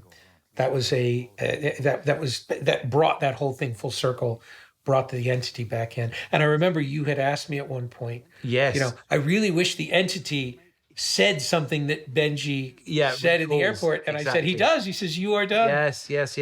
Yeah. But again, that's something we run into all the time. Even when something is that overt, it tends to be overlooked. Yeah. There's a lot of things in this movie that people get the second time and even the third time that they watch the movie. It's why we encourage everybody to watch it again and again. And more importantly, it's why we try to make a movie that you want to watch again. Yeah, exactly. It's talking very quickly about backlight in a lot of these scenes. You can see. Venice, especially later on at night, you'll see the way that the scenes are lit incorporate a lot of backlight. This roof deck was built on top of the gritty palace, specifically so that we could get the most spectacular view of Venice. So my apologies to anybody going to Venice and hoping to recreate this scene. You can't. But this is because we were shooting nights. We had the opportunity to go up here right before we'd start an hour early and shoot these scenes at magic hour. And over the course of 2 nights, we found the scene, we found the behavior, we found the dialogue, and we really love the decided, simplicity of it. That's what it is. It's their relationship is about their chemistry and their behavior, and not about their dialogue. And here's another one. I mean, I remember seeing this and just this was the amount of setup for this scene. But look how beautiful this is. My sympathies go out to everybody who worked on Jaws. Working on water is extremely complicated, and again, just their rhythm and their energy together, and creating that relationship between those two people, obviously in preparation for what was coming. This we had done months of testing. You remember? Yes. Trying to create these images that were just pushing the envelope, but were always at the same time very, very, very. It all had to be tasteful, and finding a way to shape light and create, and that's where the body paint came from. It was a way that everything was always created in silhouette and everything was implied. These graphics that Gary Freeman found that are all being projected all over it ultimately were incorporated into the design of the entity. And here's Haley and the 100mm lens working together to create a sense of her energy. And this was Esai Morales' first day of dialogue on the movie, after he'd been on the movie for a long, long time. And I loved the lighting in here. I loved what they had done with what hair and makeup had done with Haley, all of which is very subtle. And the wardrobe on Haley. The wardrobe is sensational. And all of it is just playing to her strengths. And it wasn't until much, much, much later that we found the music. Do you remember?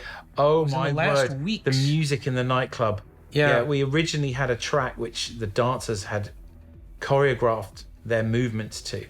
Yes. And it stayed on the movie for 2 years. Yes. Longer even. And then right at the end, the Paramount Music Department helped us find around 200 different dance tracks. And yes. Cecile Tornasak, our music editor, worked with Chris to identify 3 and then spent, a couple of days cutting all these tracks with stems so that every piece, every transition and every character interaction was underscored with this music so elegantly. And I remember walking into her room and you played it to me and I was just mesmerized by it. I thought it was so good. And I loved the kind of retro feel of it. There was something, I felt like I was watching a movie from another era. It really, it harkened back to, I don't know what. Something phenomenal about these shots. There's Palm in the background. Yeah. And these were some of the shots where we went, man, you just can't take your eyes off Palm. Absolutely. No matter where she is. She's in the there frame. the whole time. You had to be very careful how you compose those things because you didn't want to take away from other people and their power. And it helped that Palm is very much in the story, but again, we pushed her way back because she's just simply so dynamic and so powerful that when you found yourself looking at her when you were supposed to be looking other places. All of this back and forth, there was originally a little more dialogue, a little more history, and we just ultimately boiled it down to behavior and character dynamics through composition. It's just much more effective. And then here is the sensational Vanessa Kirby. This shot was done. We remember we went back and reshot this. Yeah. So this was done, a year and a half later. All of this, the phenomenal set that was built by Gary Freeman. Again, when you shoot a big sequence like this, you go to a location and you shoot all of your practical stuff. And then when it gets down to the nitty gritty, the plot, the story, the reasons, things that'll change a lot, you do that on a set where you have a lot more control, a little more time. And here's another stable eye camera move. These elegant moves. And what I like about the stable eye versus the Steadicam, it's not as precise. There's a little bit of float in it. Exactly. It creates a slightly odd background. You feel a background shift throughout the shot. It's a little bit of instability. Here we are with more sleight of hand. All of this stuff done practically. And finding ways to line up these shots. Oh my word. And also shot. keep everyone alive in the scene, and when do you cut to Gabriel, and how long can you be away from this or that, and how to get through this quickly. That you reach a point in the long movie where you're going through trying to take every single tiny moment of air out of a film. And air is where you can feel the audience is given a tiny beat of time for their attention to drift ever so slightly. And so we're constantly compressing and compressing and compressing. And at the same time doing everything we can to avoid being cutty. Always. And we feel ourselves saying, oh, we've overcooked it here. Yeah, and quite often we will over tighten the scene and put air back in. But then we know that it's as tight as a drum. Yes. This was terrific behavior from them. Again, Tarzan and Shay, they were an effortless double act. They required very, very little. They had fantastic behavior. Here you are, you've got a few wide shots. Yeah, exactly. And the widows started talking already. And we're just trying to get through the scene. We're compressing time. We're folding images on top of one another to get to this moment where she's talking. So one of the things that you talked to me about, Chris, is the intimacy of a lens. Like the longer the lens is, the more intimate you are with the character. Well, yes, the higher the number on the lens, That's the more it. intimacy that lens contains, as a general rule of thumb. Yeah, and you kind of really leaned into it with a scene like this, where there are no wide shots in this, and there were at the beginning. Well, there's but pressure. Now it's all common geography. Whenever we would try to go wider, the pressure would just dissolve. You were no longer connected to the characters. You were outside of the scene. Correct. And I always imagine the camera to be the audience, and the audience is an invisible presence in the scene. Mm-hmm. You're a ghost watching the scene. And that's why it's always so disturbing when an actor looks right at the lens, is you've sort of suddenly been caught out. Mm-hmm.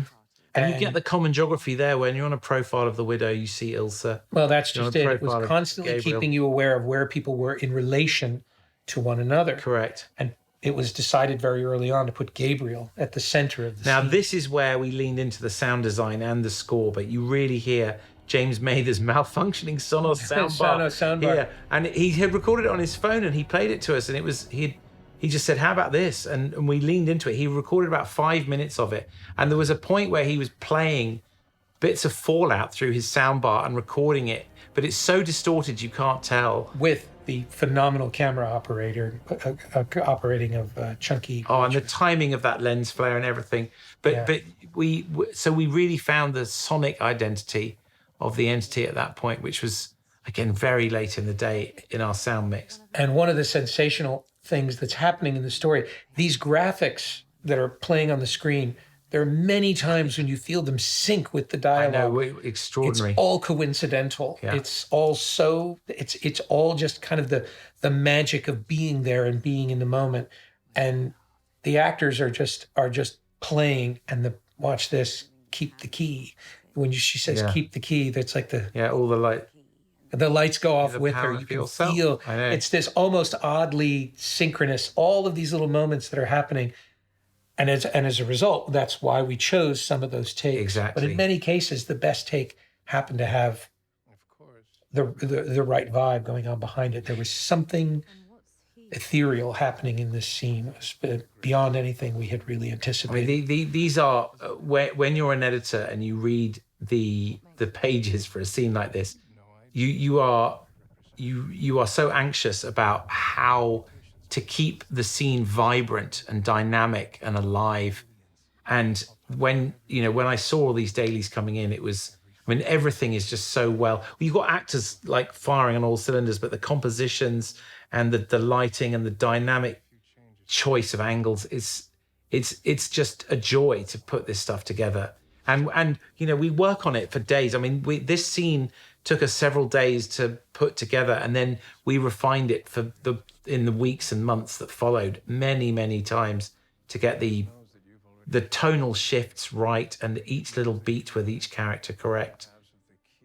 It was painstaking. Yeah. It really was. And who to be on and when. We rearranged the dialogue many times. Endlessly. And it really did evolve throughout the course of the entire editing of the film. We went back to the scene many times, never satisfied. Tom had phenomenal notes on this scene. He had a phenomenal sense of presence in the scene and feeling connected to the protagonist in the scene. So that it's such a juggling act. You have so many characters you have to create presence for, but you can never lose whose point of view the scene is. And point of view is something we haven't really talked about. Yeah, it's something which we lean into. Obviously, protagonist-driven films like this, where Ethan is, we're in his point of view almost all the time. Whenever we're with the character, it's the same with Maverick in Top Gun Maverick. You rarely leave his point of view. So you're experiencing the emotions of the scene through the character. And point of view is a very it's a simple and yet very complex thing to identify. And again, a lot of it has to do with blocking, a lot of it has to do with editing and the structuring of the scene, but always remembering whose point of view you're in and how quickly you can lose it, how quickly you can step out of a character's point of view, often unconsciously. And Tom was very good at at coming in at key moments and looking at it and just saying, I've lost the point of view of this scene. He's also the only actor I've ever worked with who says, "Don't cut to me there." Yes, yes, yes. So it's not to say that he's coming in and going, "Cut to Ethan." He's very astute at understanding when to reconnect the audience to Exactly. the protagonist, and that's that is the challenge of these movies. They are protagonist-driven movies, but with these large ensemble casts, and you can never lose that point of view. And here's the fabulous Pom Abiento. Yeah. which is her second line in the movie. I know the speaking French was something you discovered. I remember watching her screen test, Yes. and the moment she spoke French, was she slightly off camera when she did that? Like it was a No, Was it- I was offset, and I was over by the monitor, and but I remember she mentioned casually as she was running lines with Tom that English wasn't her first language. And I said, "Wait, what's your first language?" She said, "French." yeah, And Tom, who was on the set, yeah, just said, "McHugh." yes. And I yes, said, "I'm way ahead of you." Yes. I said, "Pom, just throw out all your dialogue. Just speak French." This is Oh, sensational. look at Vanessa here. I Vanessa, love that movie. her performance in this movie, I can't get enough of it. She gave us such an embarrassment of riches, and it's really been sensational watching She's her. extremely humble about it as well. Yes, she really is, but she has such command, and is a lovely person to boot. All of this stuff kicking off, all of this coverage, very, very challenging, very little time, and designing all this fight sequence. And then you remember how we were struggling to cut this stuff together yeah. and get this shot in the story. Correct. Yeah. To see her leaving it was extremely, extremely challenging. And you were telling me, you were like, "I can't get it in there." It's I like, know. "It doesn't matter. We have to get it in." Yeah, yeah, yeah. Again, a little more This sleight is of hand. again amazing sleight of hand here. Again, all in camera. Yeah. This shot coming up now where the key disappears, all in camera. It's so good. Great. And again, her performance, the subtleties in her expressions. There's 10 emotions happening in that, Yeah. in that moment. And now we're into, again, another significantly challenging sequence, which is the foot chase in Venice.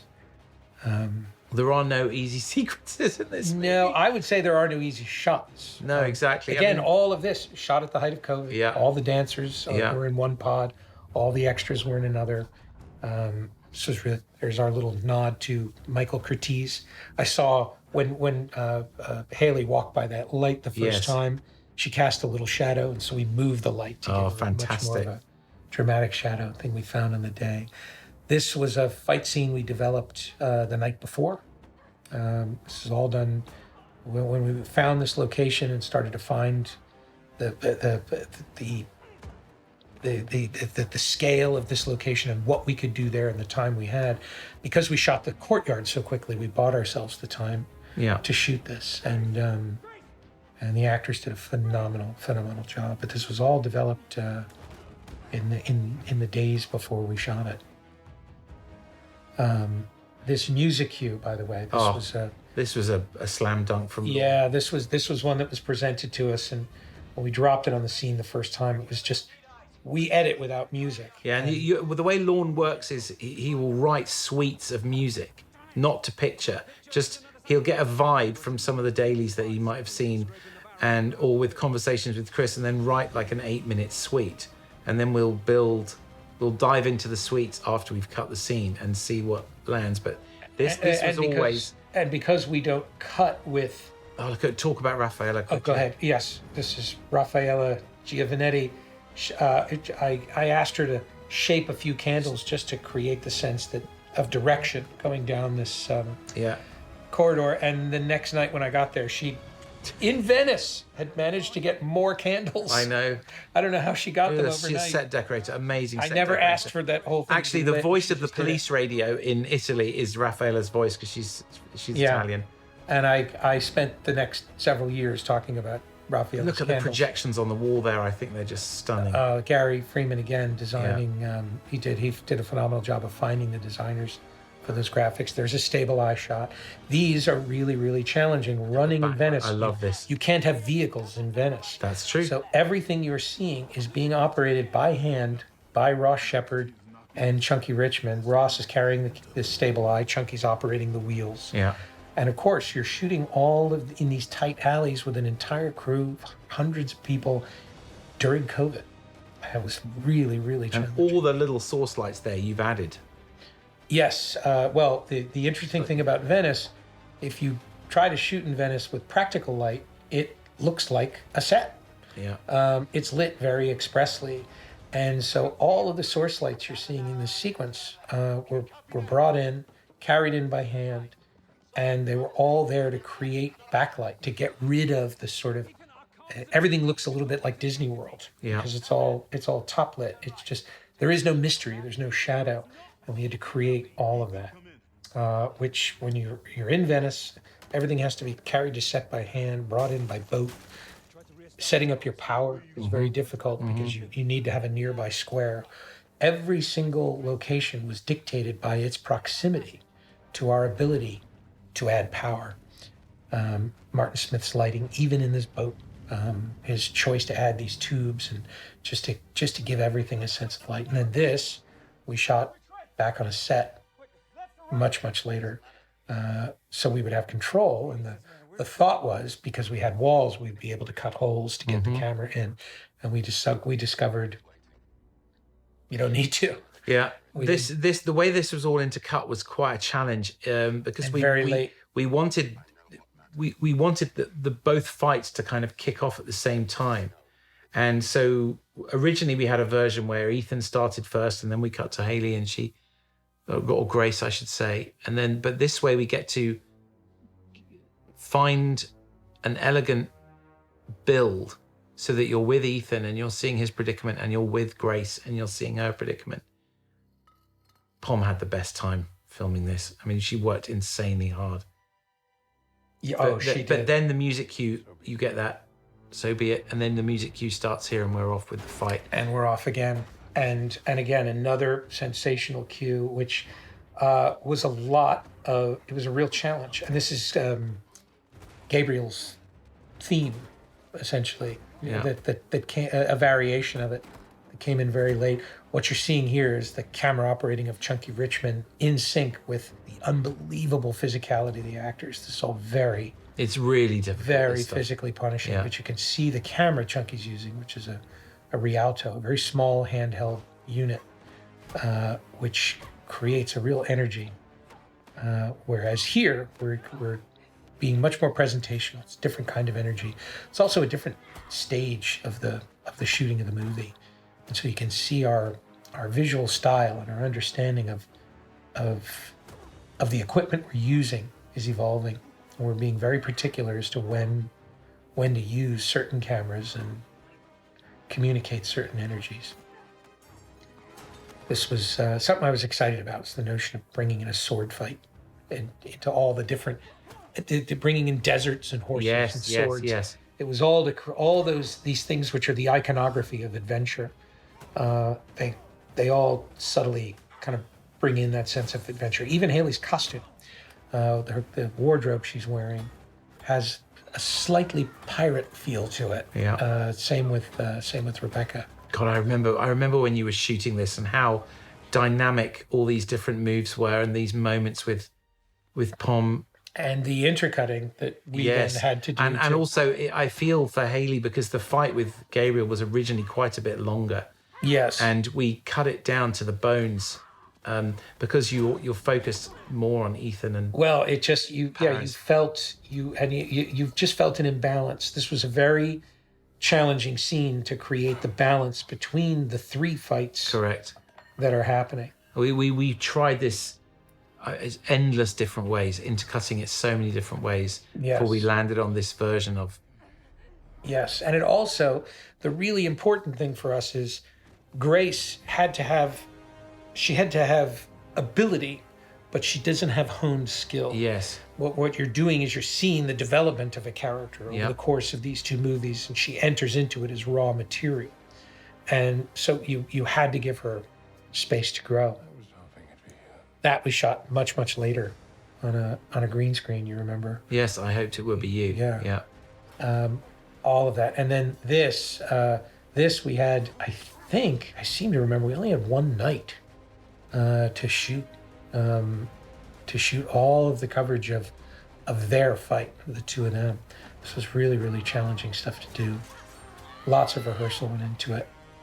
And Tom's running when to cut to Tom.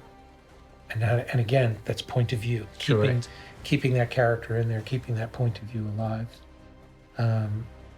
This is a drone. It was the only kind of camera you could use that was a vehicle, was a drone. We used it very sparingly in Venice. And you can also see all the backlight we put in and all the atmosphere, all that fog you're seeing, that's ours. We brought it in and pumped in tons of this water-based mist. And the knife changed, you remember? Yes, that's right. I mean, some of you may have picked up on the fact that the knife here is the one that Gabriel puts down on the table in the nightclub, which Grace then picks up and then uses to fight Gabriel on the bridge. The journey of the knife and the journey of Pom's sword. Yes, exactly. The Pom's sword is the one that she shows the widow earlier in the film. This was a shot. Tom said, you know what, just in case, let's just get this. Oh, wow. Just get this shot. We were getting ready to go, and we just had a little time left. We were getting really close to the end of the day, and he goes, I just have a feeling, let's just get this shot. We really hadn't settled on how we were gonna play this reveal. And we also were dealing with the fact that there were paparazzi watching us, and some of it we couldn't shoot on location because we didn't want to give any of this away. So it created a lot of technical challenges for us. We shot this a long time later on a stage. And we actually had to, you remember, we had to digitally remove her pulse. You could see her pulse in her neck. On her neck. She's doing a phenomenal job, by the way. You can't see her eyes moving. And yeah, I mean, this was also another music cue, which was so difficult to get the balance right, and yet works so well. Oh, and it's the same cue that's playing when they're in the gondola. And it's something I love about when you can take a piece of music and it can actually convey two completely separate emotions. It's very romantic and then suddenly very tragic with very little variation. And one of the reasons that works, again, here's sensational camera operating by Chunky Richmond.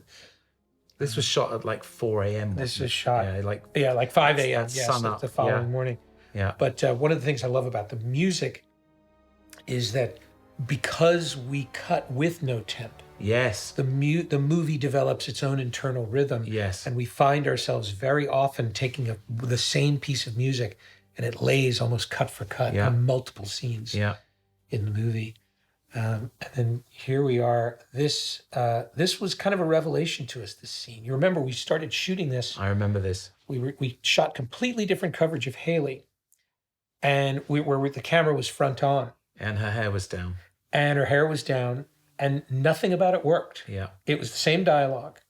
But when we pulled her hair back, and when we shot over her shoulder and kept the audience from, we had the audience kind of peering around, it created a completely different energy way into the scene. I love Ving and her together.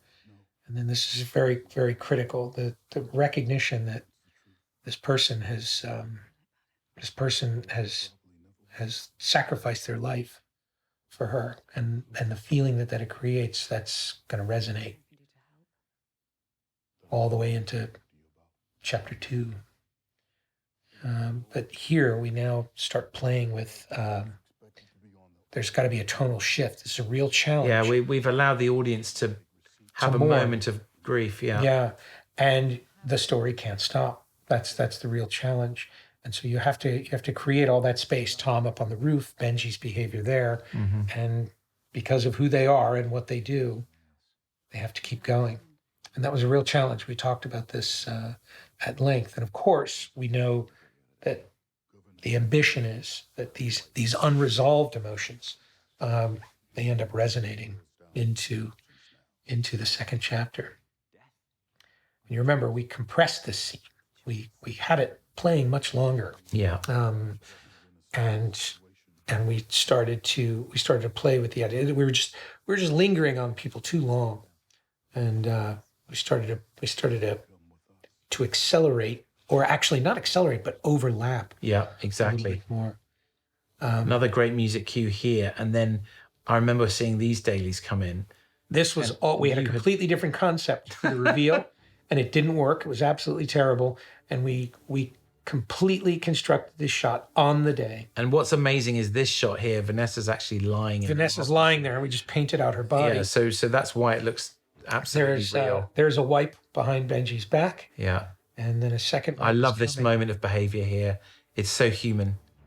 This like, oh my God, here I go. I'm going to do this. Yes, and those are the things that Tom is always keenly aware of. Yeah. And that was one where he was looking at it and just saying, just take a moment, kind of show her. I love the first time people see this. They're just like, wait a second. What? Yeah. How did you do that? Where was the switch? Yeah. How did you do that? Yeah. And again, you're looking at, Vanessa just doing such an amazing job. She's so sensational. And the work that we did with visual effects to keep her eyes brown. You don't see her put in contact lenses. And we just ran with that idea. We Yes. left her eyes brown through the sequence so you could see what we call the White Widow and the Gray Widow. It got too confusing talking about Grace and the Widow. And one of the amazing things, the incredible things here, is that Vanessa Kirby, who delivers such a sensational performance, is overlooked for her sensational performance. Exactly. Because you're thinking about another actor Exactly. the You entire think time it's you're doing Haley it. Atwell in there. It's very, very generous. This Is always a great payoff. I remember reading this in the script and thinking this was a terrific. This was really fun the moment. first time the audience saw it. Yeah. And again, you've managed to transition past an emotion, but Tom hangs on to it. Yep. The whole idea is that Ethan is hanging on to that emotion because again, we can't accelerate past what's happened.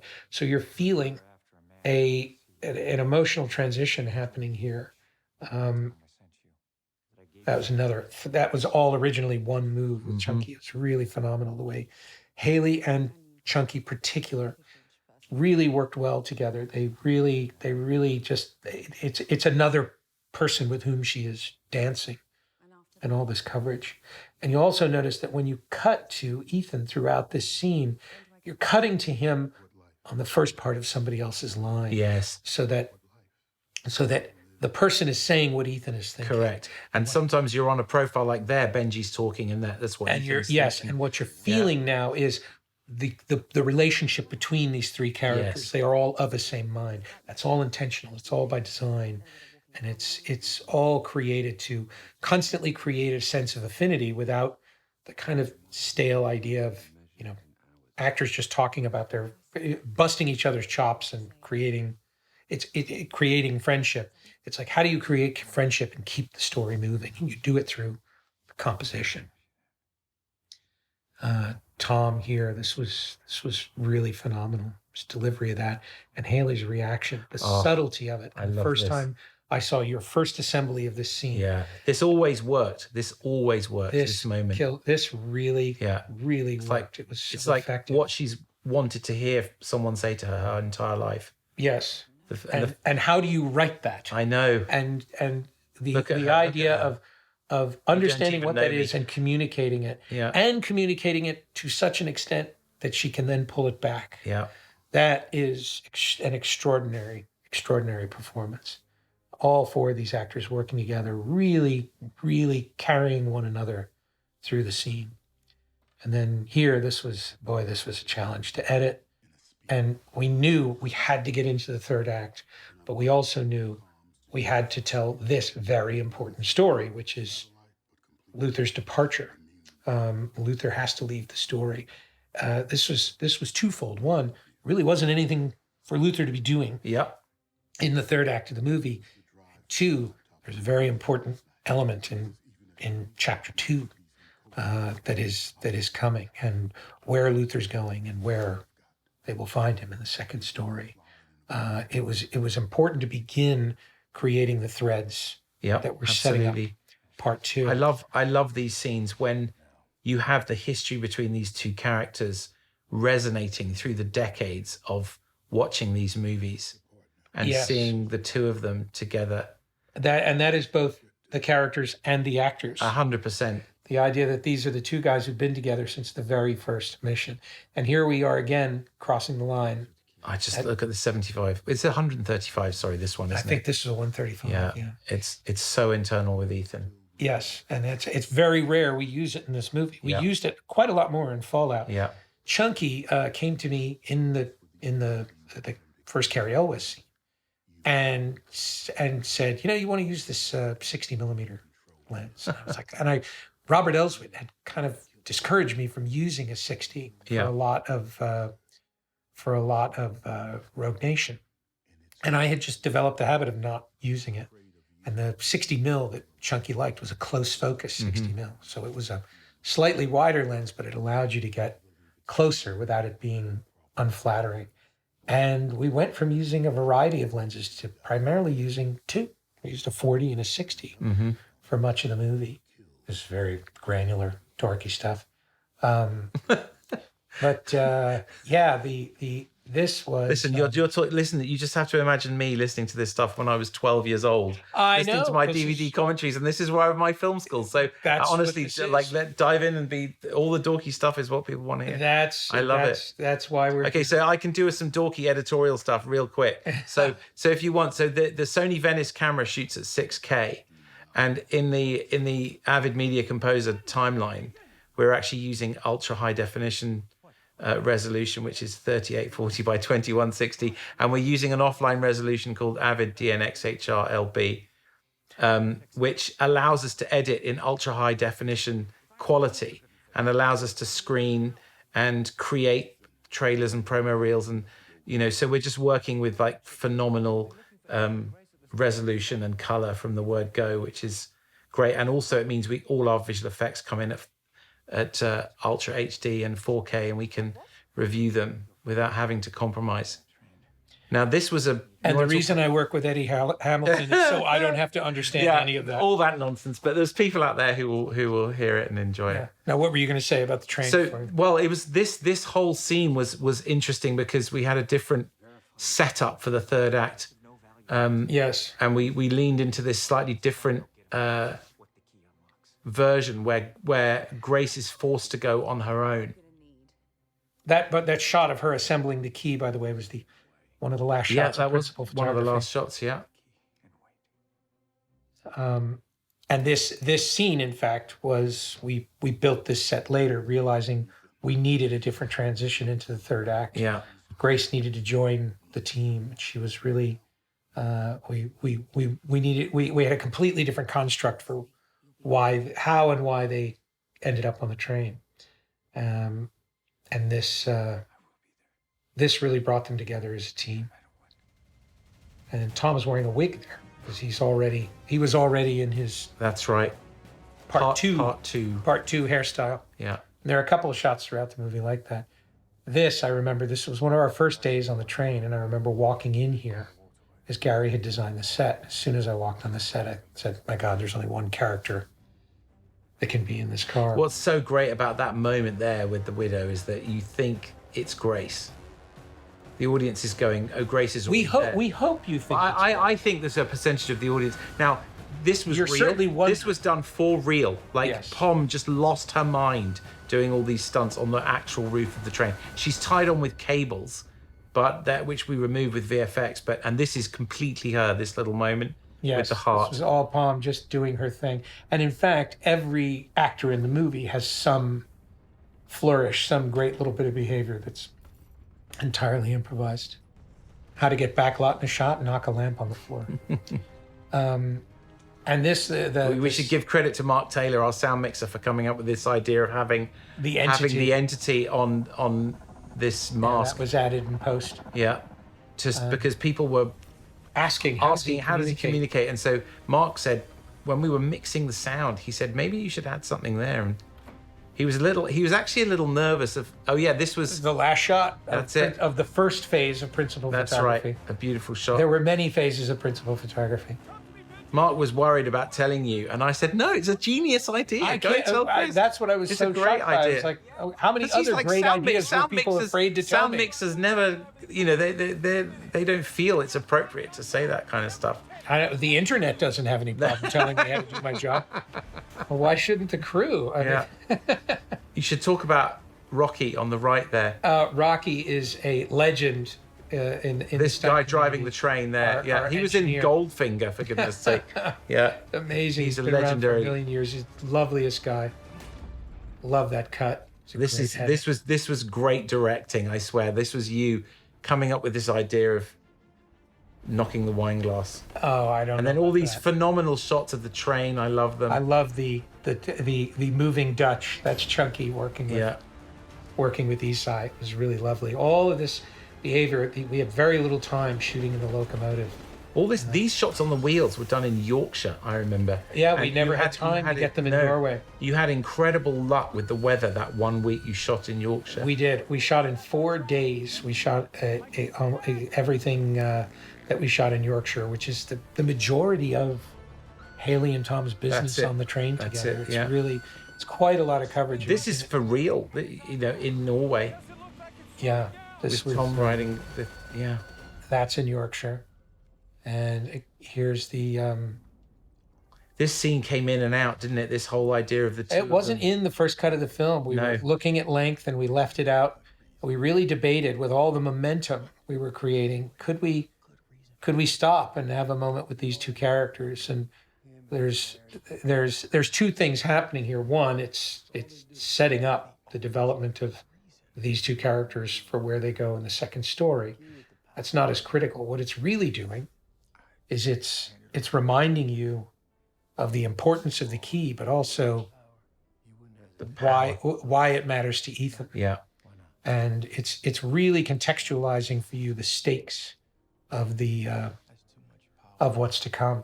And those are things that you're not necessarily aware of, but it's all working to create a feeling.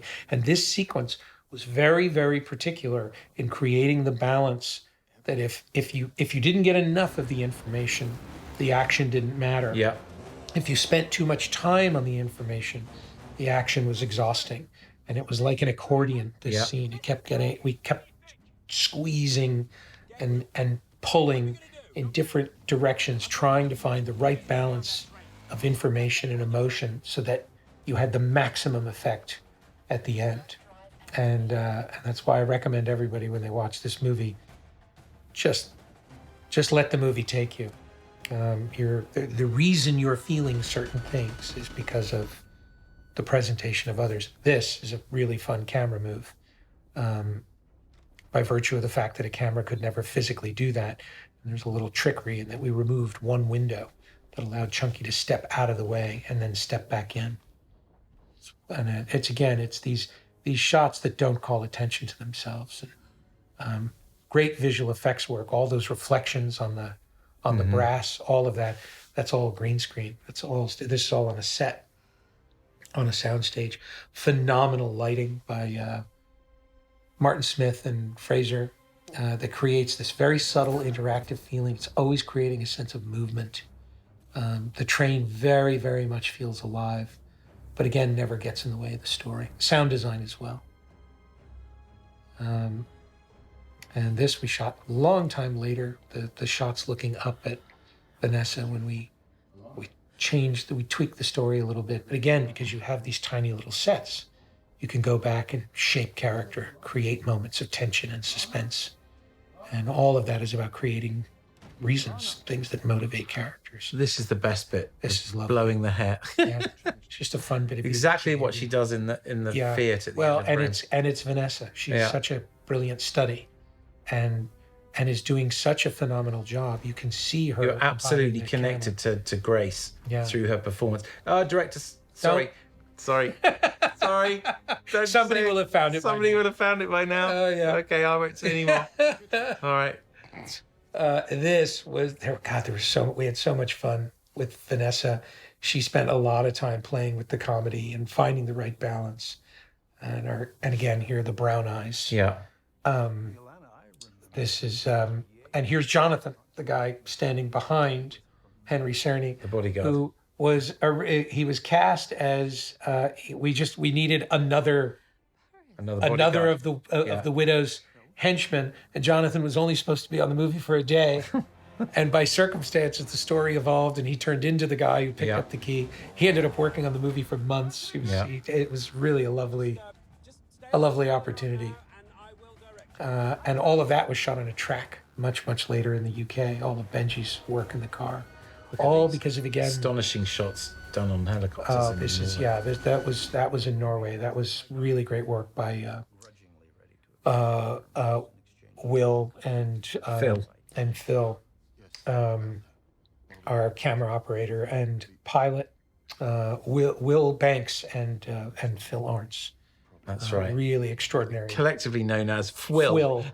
Yes, an extraordinary camera team. Yeah. And whose real tour de moment force to comes sing, in part their two. tour de force is coming in part two. Yeah, amazing work in part two. And I love this as we see the old Kittredge enter into the story. You realize he's still Kittredge, and he brings the heat, and Henry does it so effectively. Henry and Vanessa together, working with them together, they had such an affinity for one another. They were really enjoying working together, and you can feel it in this scene. Is the actors are really playing together and exploring and finding.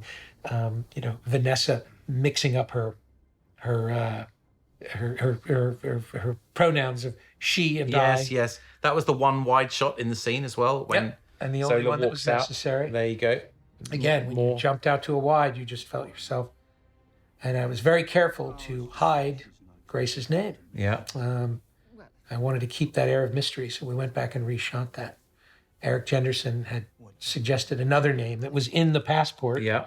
And I saw it 100 times before I finally went, where did he get the name Rose Fleming? Yes. And I went, I know where he got it. And I went and looked up Ian Fleming, and of course it was his mother. I was like, we're not putting a James Bond reference in the passport. I don't want to hear about that forever. So yes, I changed her name, and only Haley and I know her real name. And Vanessa here is just sensational. Twice. Here she is, again, coming from a character who's Totally unafraid to play as well, and just from broad comedy to dark and sinister. Exactly. She did it all and was really never had an issue. Very, very fearless. Just gave us lots and lots of options. Did you direct this on Zoom? I was directing this on Zoom. Oh my I had word! Been contact traced. Yeah. And had to direct everything in this car had to be directed on Zoom. Very, very frustrating. Carrie Hill was. This was a really fun couple of days in the train. We had very little time to shoot. We had to be very surgical in terms of how we planned all of this. We designed these fights so that they could be covered with minimum coverage and maximum speed. We knew there was a lot going on in this train. They couldn't be involved. And again, movement, behavior, all of which is telling a story and introducing characters, reintroducing characters. There was a great shot of Esai Morales walking on the roof of the train, It's a train, which explained how he got from one end of the train to the other. But in the end, we cut it out. But yes, he did do it for real. Walked on the roof of the moving train. And he looked great doing it. Yeah. It removed an air of mystery to what he was doing. Again, Dutch angles. The Dutch angle is just there you're in Carrie's point of view. You have to Dutch the camera in order to keep Palm in it.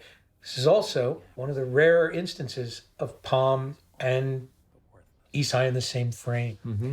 And it was really about the power that we were giving each character individually. And it was all about keeping a balance between the two of them. We never wanted Palm to feel like a subordinate. We wanted Palm to feel very much like a character who was on a level with Gabriel. And if you put them together in the frame too much, it started to disrupt that. Now what you feel, he's seated, she's standing. There's an equality in all of their framing. There's an equality to all their power. Never wanted one character to take away from another. And the notion of bringing back the flashbacks in the Sevastopol is a very late development. And also, one of those things that was so obvious we were exactly. Originally, it just played as and originally the scene was much shorter. And in our first test, one of the guys in the focus group said, "What was with that scene?" He said, "Either make it longer or cut it out." Yeah. And we were again being subtle, and we were alluding to things that were going to show up in part 2, and really what the audience wanted at this point, and what we really realized we were obligated to do is, let's clear all this up. Yeah, This and is explain what the story's happened with been the about. keys and Yep. yeah. And of course, the journey of the keys is going to feature in part 2, or at least that's the plan today. Here we are again, moving back and forth to other sides of the line and doing a high and low pass with each side. So essentially what you do is you just shoot 2 cameras. You shoot one pass where the cameras are low, one pass where they're high. And now you've got 4 different angles to cut from, each one conveying a different sense of emotional pressure. Some of which are giving a sense of control and power, like this angle. Yeah. And then other angles, when you go high on him, you're creating pressure and looking down on him. And all of this is very carefully assembled in such a way that we understand it's a dialogue scene. You're probably not listening to everything. You're tuning in and out of the scene. And so what we're doing with each and every cut, each and every shift in the angle is keeping you alert, keeping you on your toes, and doing it in a way that you don't have to concentrate on the scene. And then at key moments like this, just a little push in. That's Chunky operating a Steadicam in an extremely confined space, extremely precise measurements. Very, very difficult to do. Focus pulling in this. Paul Wheeldon, our focus puller, Paulie Sharps we call him. Very difficult job, and one that's very particular because in certain instances we're using focus to edit or to shift between 2 characters, and Paul had to really develop a sense of our storytelling in order to be able to catch that in real time. And then here we go. We've got a deceptive power angle. So this is one shot we did later on in front of a green screen. Yeah, Tom's this was not there. We stole the shot. suggested by Tom, wasn't it? To make it was just yes, it was Tom just being that much more specific, being that much clearer about why Carrie was on that train. And the specificity of things is something you can never, ever, ever be too specific. You can always take it out. Just explain and over-explain. You can always pull it back. It's a lesson we have to learn over and over again. And here's Palm. This shot, she really connected. and he said, I have to say, it was a great sport about it. He thanked her. It was like, that was great. I look awesome. I remember this shot you took. It was very, very hard. We had a very different idea for it, and that was the one that we actually settled on. It's a really great, right in order to do the inserts where you have the object in the foreground and the character behind. Well, that's the whole idea, that we don't shoot at an object, we shoot across it. That's a very rare instance of shooting at it, and it's because it's so important. You also watch the push-ins that are happening. The Steadicam is very low. It's on a bazooka. It's mounted on a base, but it's still being held by hand. And Chunky is pushing in to create this sense of emotion. Again, low angle that's conveying power. We originally had done pressure angles on her. We didn't really up above her eye use line. any of them, really, did we? Maybe we really didn't. They didn't communicate the right emotion. Yeah. We realized that it's sometimes counterintuitive. There's a pressure angle. Yeah.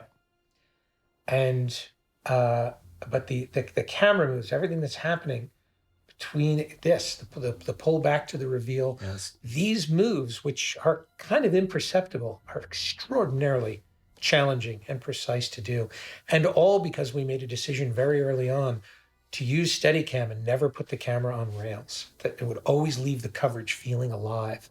And when we did put the camera on rails, whenever we would lock it down for any reason, you feel it immediately. Yeah. There's another push in. I will say the little Easter egg for you, the lights flashing on the key are actually flashing in the rhythm of the mission theme. That was you. That was your note to that. So that's just if you're paying attention, you can hum that to yourself. That was Eddie's nerdy little note. I was like, let's just do it in the rhythm of the mission theme, just for fun.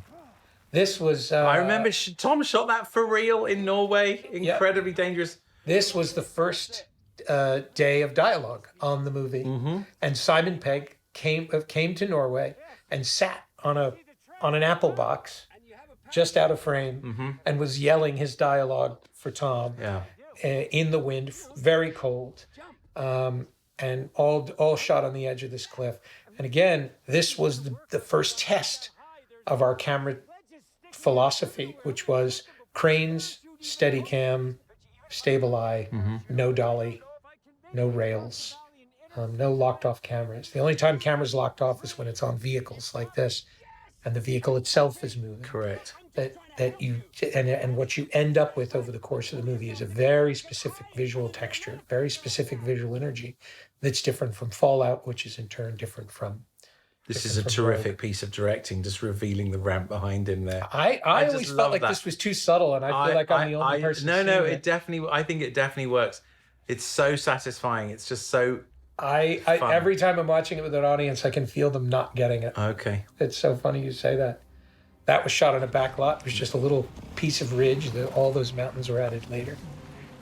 There was no way to get that on the edge. The train whistle. Should we talk about the train whistle? Oh my God, the whistle, the shrill whistle. Yeah. John Frankenheimer's The Train.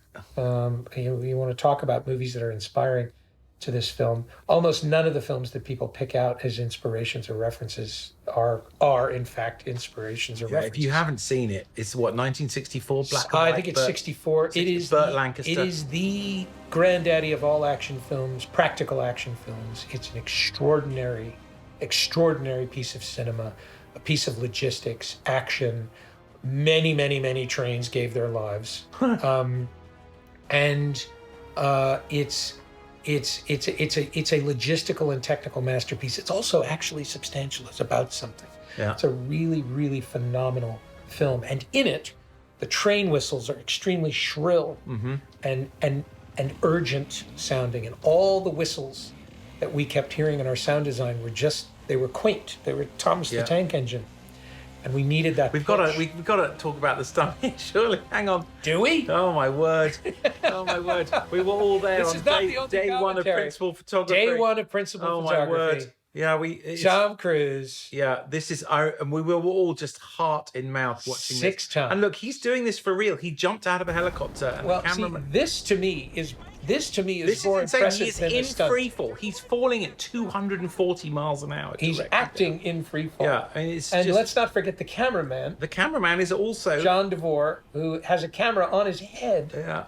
and has to be looking at Tom while in free fall, Yeah. so he can't watch where he's going. Yeah. I I love the rhythms that you came up with here into cutting the way you came up with the idea of this phone decrypting in order to buy us time. Yeah, it's so elegant. To extend time.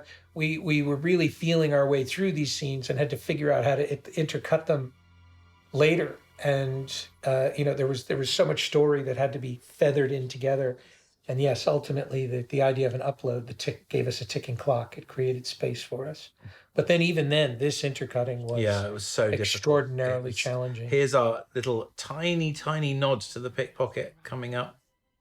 And Vanessa's performance is This just shot here, you sensational. just get, and the audience. This was really just to get the insert of him putting the key in his pocket. Tiny little and we hit. just stayed there. And I love this here. If you watch what she does with her right hand, just there, just slides the key in her pocket. It's very subtle. It's so good. It's really great. She's just sensational. Anyway, so back to the whistle. So the whistle is almost identical to the one in the train. It was. I kept pointing them to the train, saying, "Nope, it's not urgent enough." But if it was too shrill, it became punishing. Correct. And it's a big thing that we had, and it was a big note Tom had. Many notes throughout the movie. That sounds that were meant to be, that were meant to be urgent or actually explosions that you felt, but they were also punishing. Yeah. They were, and what Tom really insisted upon in the mix was that the mix always be pleasant, even when the sounds weren't. He said, make it satisfying. Yes. He said, like, the explosions need to be satisfying. Well, not and his punishing. note was fireworks. Yeah. Yes. And if you look here, you see it for the blink of an eye, the name of the train. Is the General Reeve Wren. That is the general is obviously Buster Keaton's the general, and Reeve Wren is the train station in The train. Yeah. And Reeve I think it means riverbank. So that was a subtle nod to Bridge on the River Kwai. Oh, I love it. The three train wreck movies that that were huge influences on me, just in terms of filmmaking, not so much in terms of a train sequence. And what started this whole movie for me, when Tom said, "What do you want to do?" I said, "I want to wreck a train." And he said, "Why?" And I said, "Frankenheimer and Buster Keaton and David Lean all did, and I'd really like to try one." And boy, I paid the price for that. As this sequence just took on a life of its own. Shooting on a train was extremely difficult. This is all on a set, but as you can see, the train is moving. It's on a gimbal. It's on a system of airbags. And of course, as the train is a runaway, we started turning up the heat on those. And only in very few shots do we stabilize the train, just so that the camera. This editorially is a challenge, getting the balance of these cuts right, and building ultimately the it was the suspense. music. Yeah, There, having the music end right before you were anticipating Exactly. the gunshot. The music was actually playing through the smash. yeah. And when we changed the music, the audience's reaction shifted immediately. And it's a delicate balance of editing, tension, performance, music. It's an extraordinary delicate balance. All of this, getting Freddie lifting the gun, and how all of these elements play, and then the editing of these emotions. The actors gave us so much, and we wanted to stay with them. And originally they had a hug. At the end of this moment, they Yes. hugged each other. It was very short. It was only, we're talking Seconds. 7 seconds maybe. But it contributed Right to a here, sense they of used to hug. resolution. I know. And we had to save the hug till later in the And scene. also you felt that the actors, that the characters were making it about them and not the mission. Yeah, and the audience is going, the key. You forgot Yeah, about the key. and exactly. You could only spend so much time there before you felt yourself losing the audience. This was a reshoot for geography. Yeah, we had to Very- explain that they the were original was so great, I didn't want to reshoot it, and then we reshot it, and it was so much better. Mm-hmm. And I continually rib Tom and say, "Thank God I had the idea to reshoot it." And this is this is one of my favorite compositions in the film, and this is where I really developed an addiction to extreme and punishing conditions. I started to realize that the drama that came with, adding really miserable elements. Yes, Wind, yes. and sand, and Exactly. and water and everything. And if you just having them and not confronting them, not turning them up to 11, if you're not going to go for it, don't bother going. Tom for it at really all. did climb up onto the roof of a train, of course. He really did. Yeah, Haley this is James very Whitney. elegant setup for what's to come. Seeing Grace run through the kitchen car, This is shot in Yorkshire. they absolutely are Norway. stood on a train Yeah. for real. And just all of these little pieces. Backlight again. Oh, it's so. Backlight is something we could do a whole commentary about. It's an essential part of texture in the photography of this movie and in Fallout. Yeah. Really, Fallout is backlight-a-palooza. But all of these, where they're going right through the sun. A lot of these shots, you could see how foggy and misty it is in Norway. Yeah. The weather was very temperamental, and when you got the sun, you were very, very lucky to get it. We were. You did shoot a version of this scene where Ethan and Grace both went through the luggage car. I remember did. That back was in the very. day. That was very early on. Yeah. Yes, then they went we through went the back luggage and car together. Did it one with just Yeah, Grace. we were on still the train. figuring out all of these many pieces and how it all played. All of this stuff is very physically challenging. It's extremely physically difficult, even with a train that isn't moving 200 miles an hour. This is a sensational oneer, operated by Ross Shepard and Chunky Richmond, using the stable eye. That is a lot of storytelling in one very quick camera move. Really did a sensational job. And again, these are shots that are not. They're all just telling story. They're not calling attention to themselves.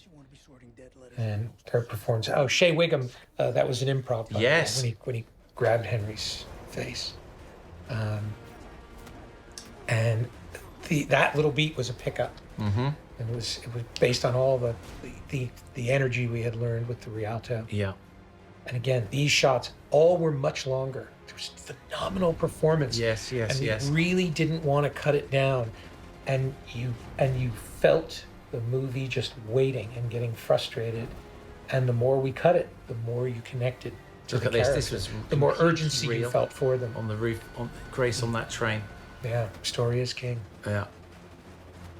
And then this was an idea that developed as we were rehearsing the fight, and suddenly came up with the idea of 18 inches of clearance, and what kind of complication that would present for the characters, but also for the camera.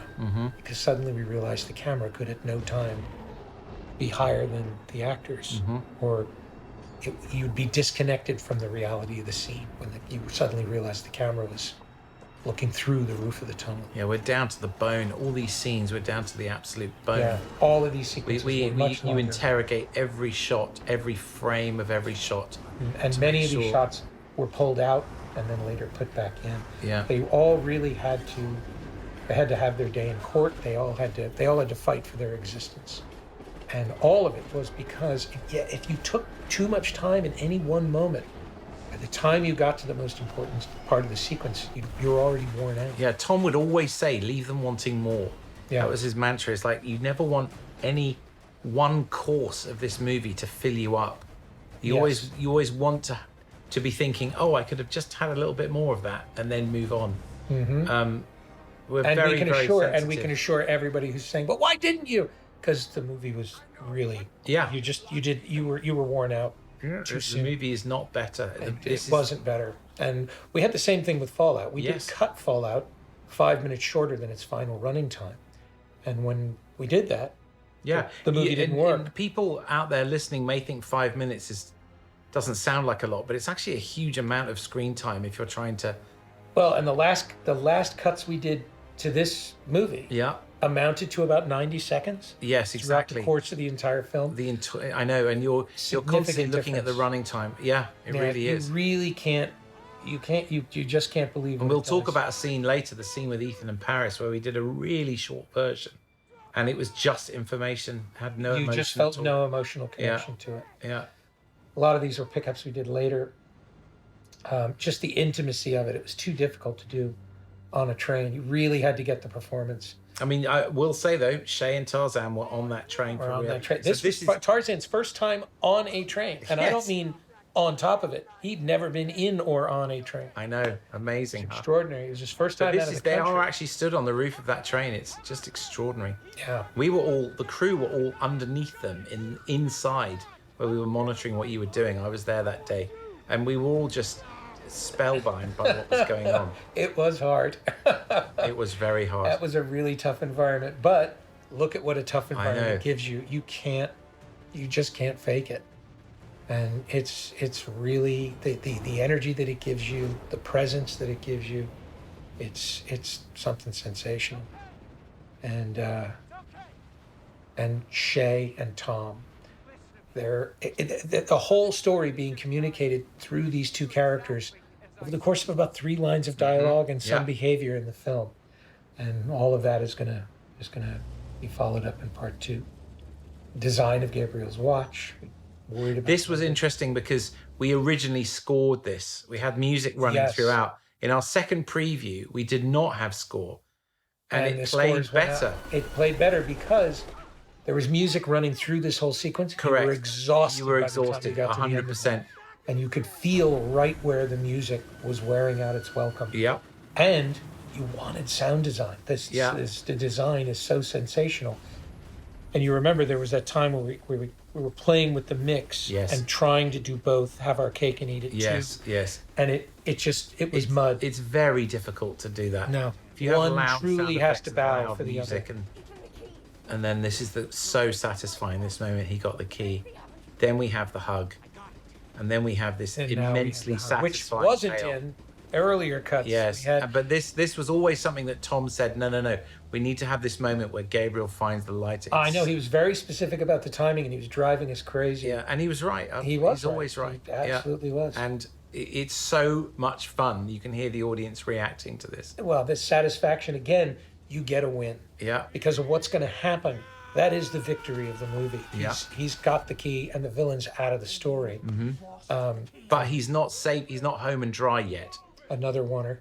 It's fabulous. This is another great moment of humor which works so well. People love to see the boss get. Yes, they love to see it when the Yeah, the boss boss is gets his. humiliated. I know, it's just so much fun. And Shea Look Wiggum at in this, particular. for real. This is real. Real. Amazing that. 2 actors, smoke, backlight. Yeah, It's just an extraordinary miracle. All those things working together, and just a lot of really, I say a miracle. It's a lot of hard work. it's a lot of hard work. Very skilled And people. Haley and Tom trained. I mean, they are in incredible physical condition, both of them. They really in order are. to do this over and over again, it's punishing. And in such amazing sync with one another, and Yeah. also never losing the sense of adventure. Or there's a lightness to it. As much as they're playing the urgency and the drama, there's Huge props to the sound design crew here. This is the amount of detail in the clanking. And let's talk about the special effects group who built this ring. Oh yes. Yeah, who built All of the work and special effects going into building these rigs, which are all being pushed on real train tracks I by know. diesel trains. Amazing. It's really quite extraordinary. There's the General Reeve Wren on the side there. Wren, a little Easter egg nobody's caught yet. And then of course Yeah, you did this. this was a for real. 70-ton train Yeah.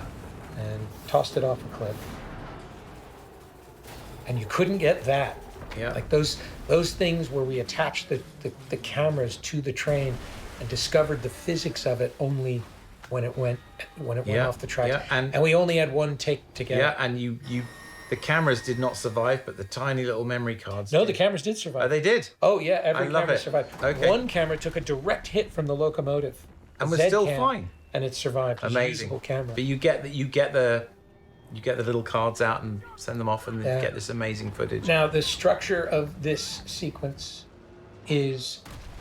has to be the most complicated thing that beyond the opera, beyond anything we've ever had to execute in terms of, the logistics of shooting it, Yes. but then getting the sequence to actually work as a climax to a movie.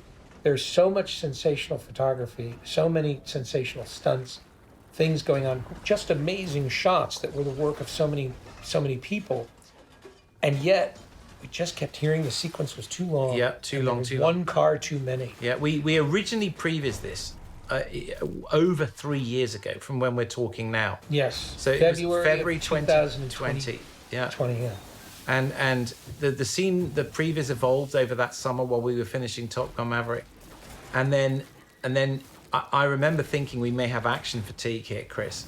but we kept working at this scene, and we are literally down to the bone. Every shot is the absolute minimum length it can be. And we tell cut the out story. pieces of action We did. from each car. I mean, I remember just when I saw these dailies, it was amazing. The 0G, everyone loves the 0G, but there was a whole extra section here, but where the furniture was blocking the door. and we just cut straight to this so that they get out. And we just cut this out. There's actually a leap in geography. It's a huge and we crossing. used to the wait line and from see it. this whole car fall, and we were like, no, let's get But them when inside. you did that, when we took it out, that was the that momentum was the one that so much better. made it And work. this is for real. They did this. This is a with giant vertical set giant built on a set back lot. that's kind of moving from 45 degrees to 90 degrees, and very difficult.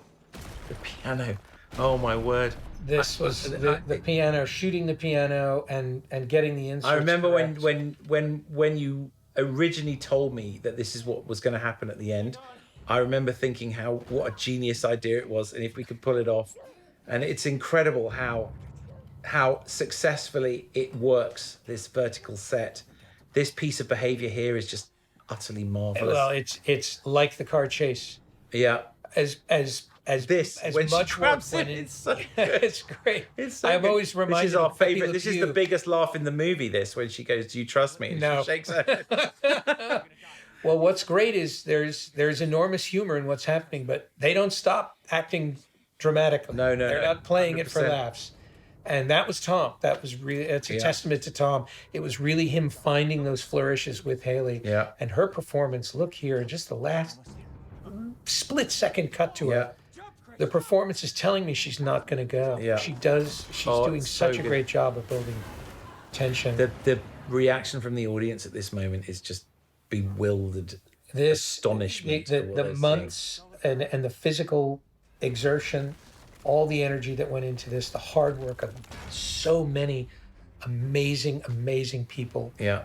For all the physical exertion you're seeing going on. I'm getting all my Poseidon Adventure flashbacks as well. Oh, and it really, none of this would work. For all of its spectacle, it wouldn't work if not for your connection to these two performers. It really is, none of it works. None of it. It's just a sensational amount of storytelling. They are hanging vertically, and they were there Tom was being for stretched hours like and taffy. hours. His shoulders it was were brutal. killing him. And then, hallelujah.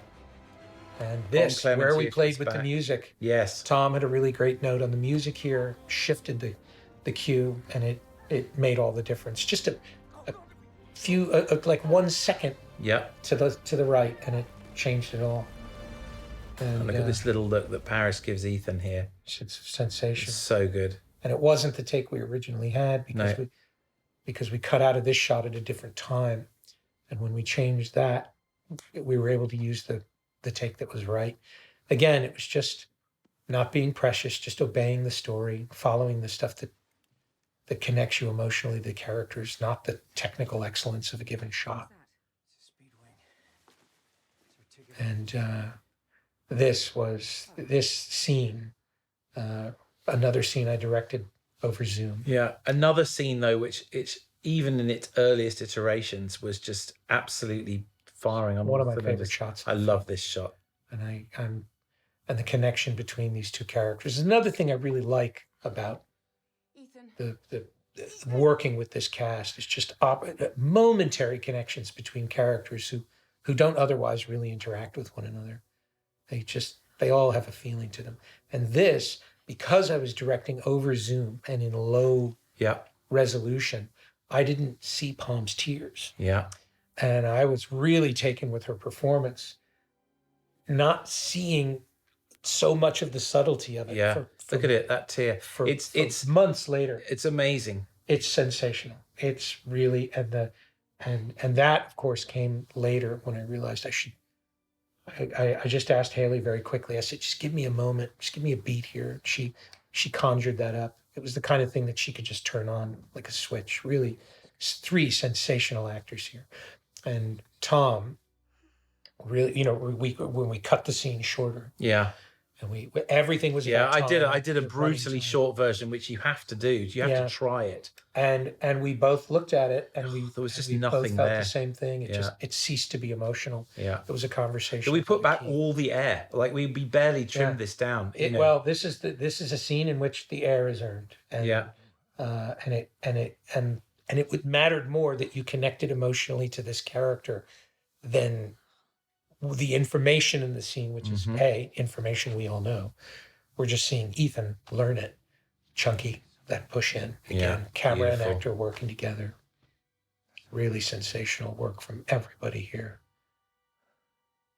And Palm describing to me kind of her mental process and how she prepared for this was really something else. Her taking on the idea of a character who was dying and her interpretation of death was really something quite beautiful. Wow. Okay. It was all about letting go. And so she's in the state of letting go throughout the scene. Really, really, I'm not remotely articulating. Yes, I understand. And then here's a moment coming up that we reshot. This little exchange between them, which is remarkably simple in this finished version of the movie, we experimented with and iterated many times because. But just the goodbye, just how they leave each other. Yeah. Everything else was from the original coverage, but how they left one another. Here, this moment here was reshot. This is 2 years later. Tom's wearing a wig. And then you're back in real time. Chunky, terrified of heights, by the way. It's 100 and some feet in the air, operating off of that platform with nothing but a little rope standing on an 18-inch wide piece of wood. Exquisite, extraordinary bit courage. of Shea Wiggum. Yeah, Shea, what he's able to deliver. Yeah, and really, again, it's in moments. These actors who are fully developed characters. I remember one time you asked Tarzan to say, "I don't feel a pulse." I don't feel a pulse. And Palm said, "What?" Palm woke up and was like, "No." Palm was so terrified we were going to kill her. Yeah.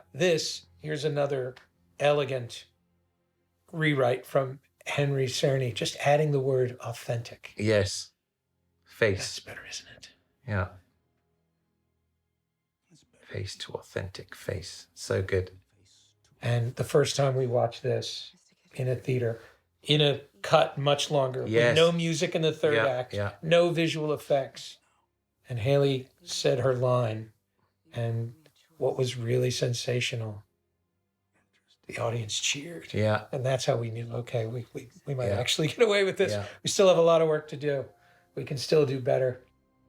Now, the speed flying, this is extremely dangerous. While it may look delicate, it may look peaceful, that any gust of wind can drive you right into those rocks. Any gust of wind can invert Tom and the speed wing so that it can just collapse on him. And you can go on YouTube and watch a lot of really terrifying malfunctions of the of speed wings. And then this landing, you couldn't predict your trajectory. You approximate your trajectory, but a crosswind could blow you in either direction. And we're in a vehicle driving towards him. He's just gone by the crane by just a few feet. If the wind had just pushed him just a little bit to his left, there was no way for him to stop, and he would have wrapped himself right around our crane. But I got the shot. And again, all of this, the language of our film, these 180-degree hinges, all telling you in cover, just eliminating coverage and focusing on character. That all just became the bread and butter of our film. This was shot many months later than this, when we changed the context of the end scene. And we realized we had a different idea for how we were going to take the audience out of the movie. And then this is a practical shot, in Svalbard. That's it. While we were shooting pieces of part 2, while we were on hiatus from part 1. And then this, of course, is a sequence. Mark Bristol, by the way, our storyboard artist, is the guy who had the concept of starting upside down under the ice. Thank you, Mark. And that was to match the dunes in the desert for a match cut that never was. And then, of course, here is our promise for what's coming in part 2. More great graphics and filmograph. Yes. In part 1, to remind the audience that, it is a part 1. It's our sensational crew.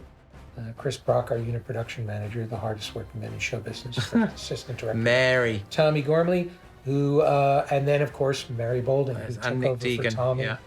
and Wade. And you want to talk about, Wade Eastwood, who's been with us for many, many years. Yeah. But Mary Bolden is somebody that I don't talk about nearly enough.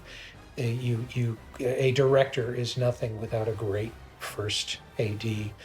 And Mary is somebody who we've known since Edge of Tomorrow, where she was working as I think it's accidentally credited as Mark Boulding. She was credited as Mark Boulding. It's absolutely terrible. I know. Terrible. And now finds herself, or rather, worked very, very hard. And at the age of 30, was working as a first AD on this movie, and really did an unbelievably phenomenal job. When you look at all of the people in these credits, they're all people that are being managed and wrangled by Chris Brock, Tommy Gormley, Mary. Really an extraordinary team. You can't make even the smallest movie. Cecile Tornasac, supervising music editor, who cut together all of these extraordinary cues and edited them. My team just went past. Thank you to Tom Coop and Chris Frith. Ben Pills, production manager, all of our locations. When you talk about different departments, it's really interesting to listen to people, talking about so-and-so's work, of isolating it by department Yes. head.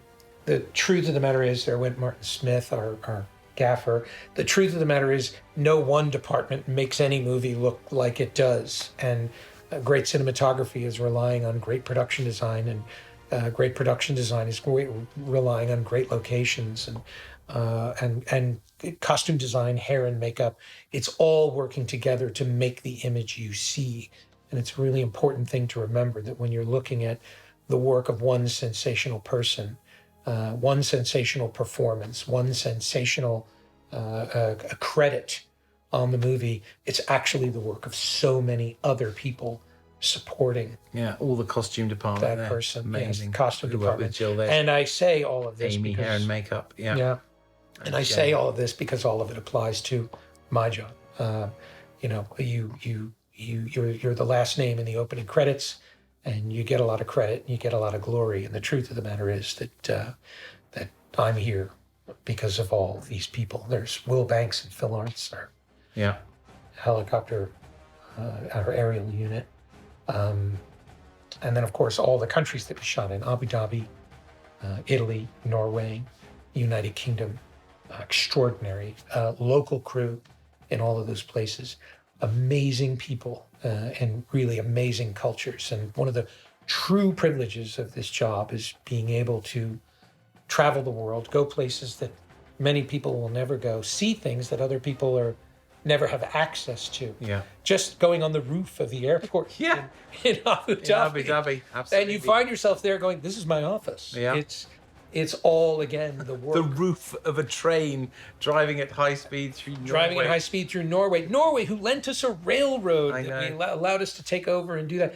The extraordinary resources and goodwill from all of these people. And it's something we take very, very seriously. We go to all these countries and we go there to celebrate those cultures and celebrate those countries, and hopefully inspire people to go there. And then for anybody who can't go there, we want to bring it to you. That is again all of the hard work of all of these people bringing it to you. And in this case, and I get somewhat emotional thinking about it, these are all people, every single one of these people, who were away from their families for sometimes months at a time, all during very, very difficult times of making this particular film. Not a single name that you're looking at. We should probably, given that we're looking at Industrial Light and Magic, we should give enormous credit to Robin Saxon, who was a VFX producer, and Alex Woodker, who was our visual effects supervisor, and the whole team, the whole VFX team, who just worked miracles week in, week out. And a department that, in the circumstances, you would think that because they're not on all of these locations, they're back at home and shots are being shipped to them. The extreme difficulties of this production trickled down to them.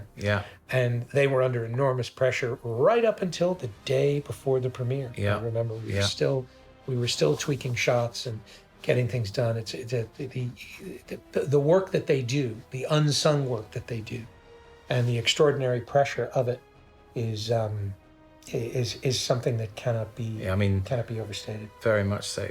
So we edited this movie over a period of about 2.5 years, from September 2020 until pretty much June 2023. Mm-hmm. And it was, quite an intense experience for everybody, but we love it, and I'm very privileged to work with Chris McQuarrie and Tom Cruise on these films.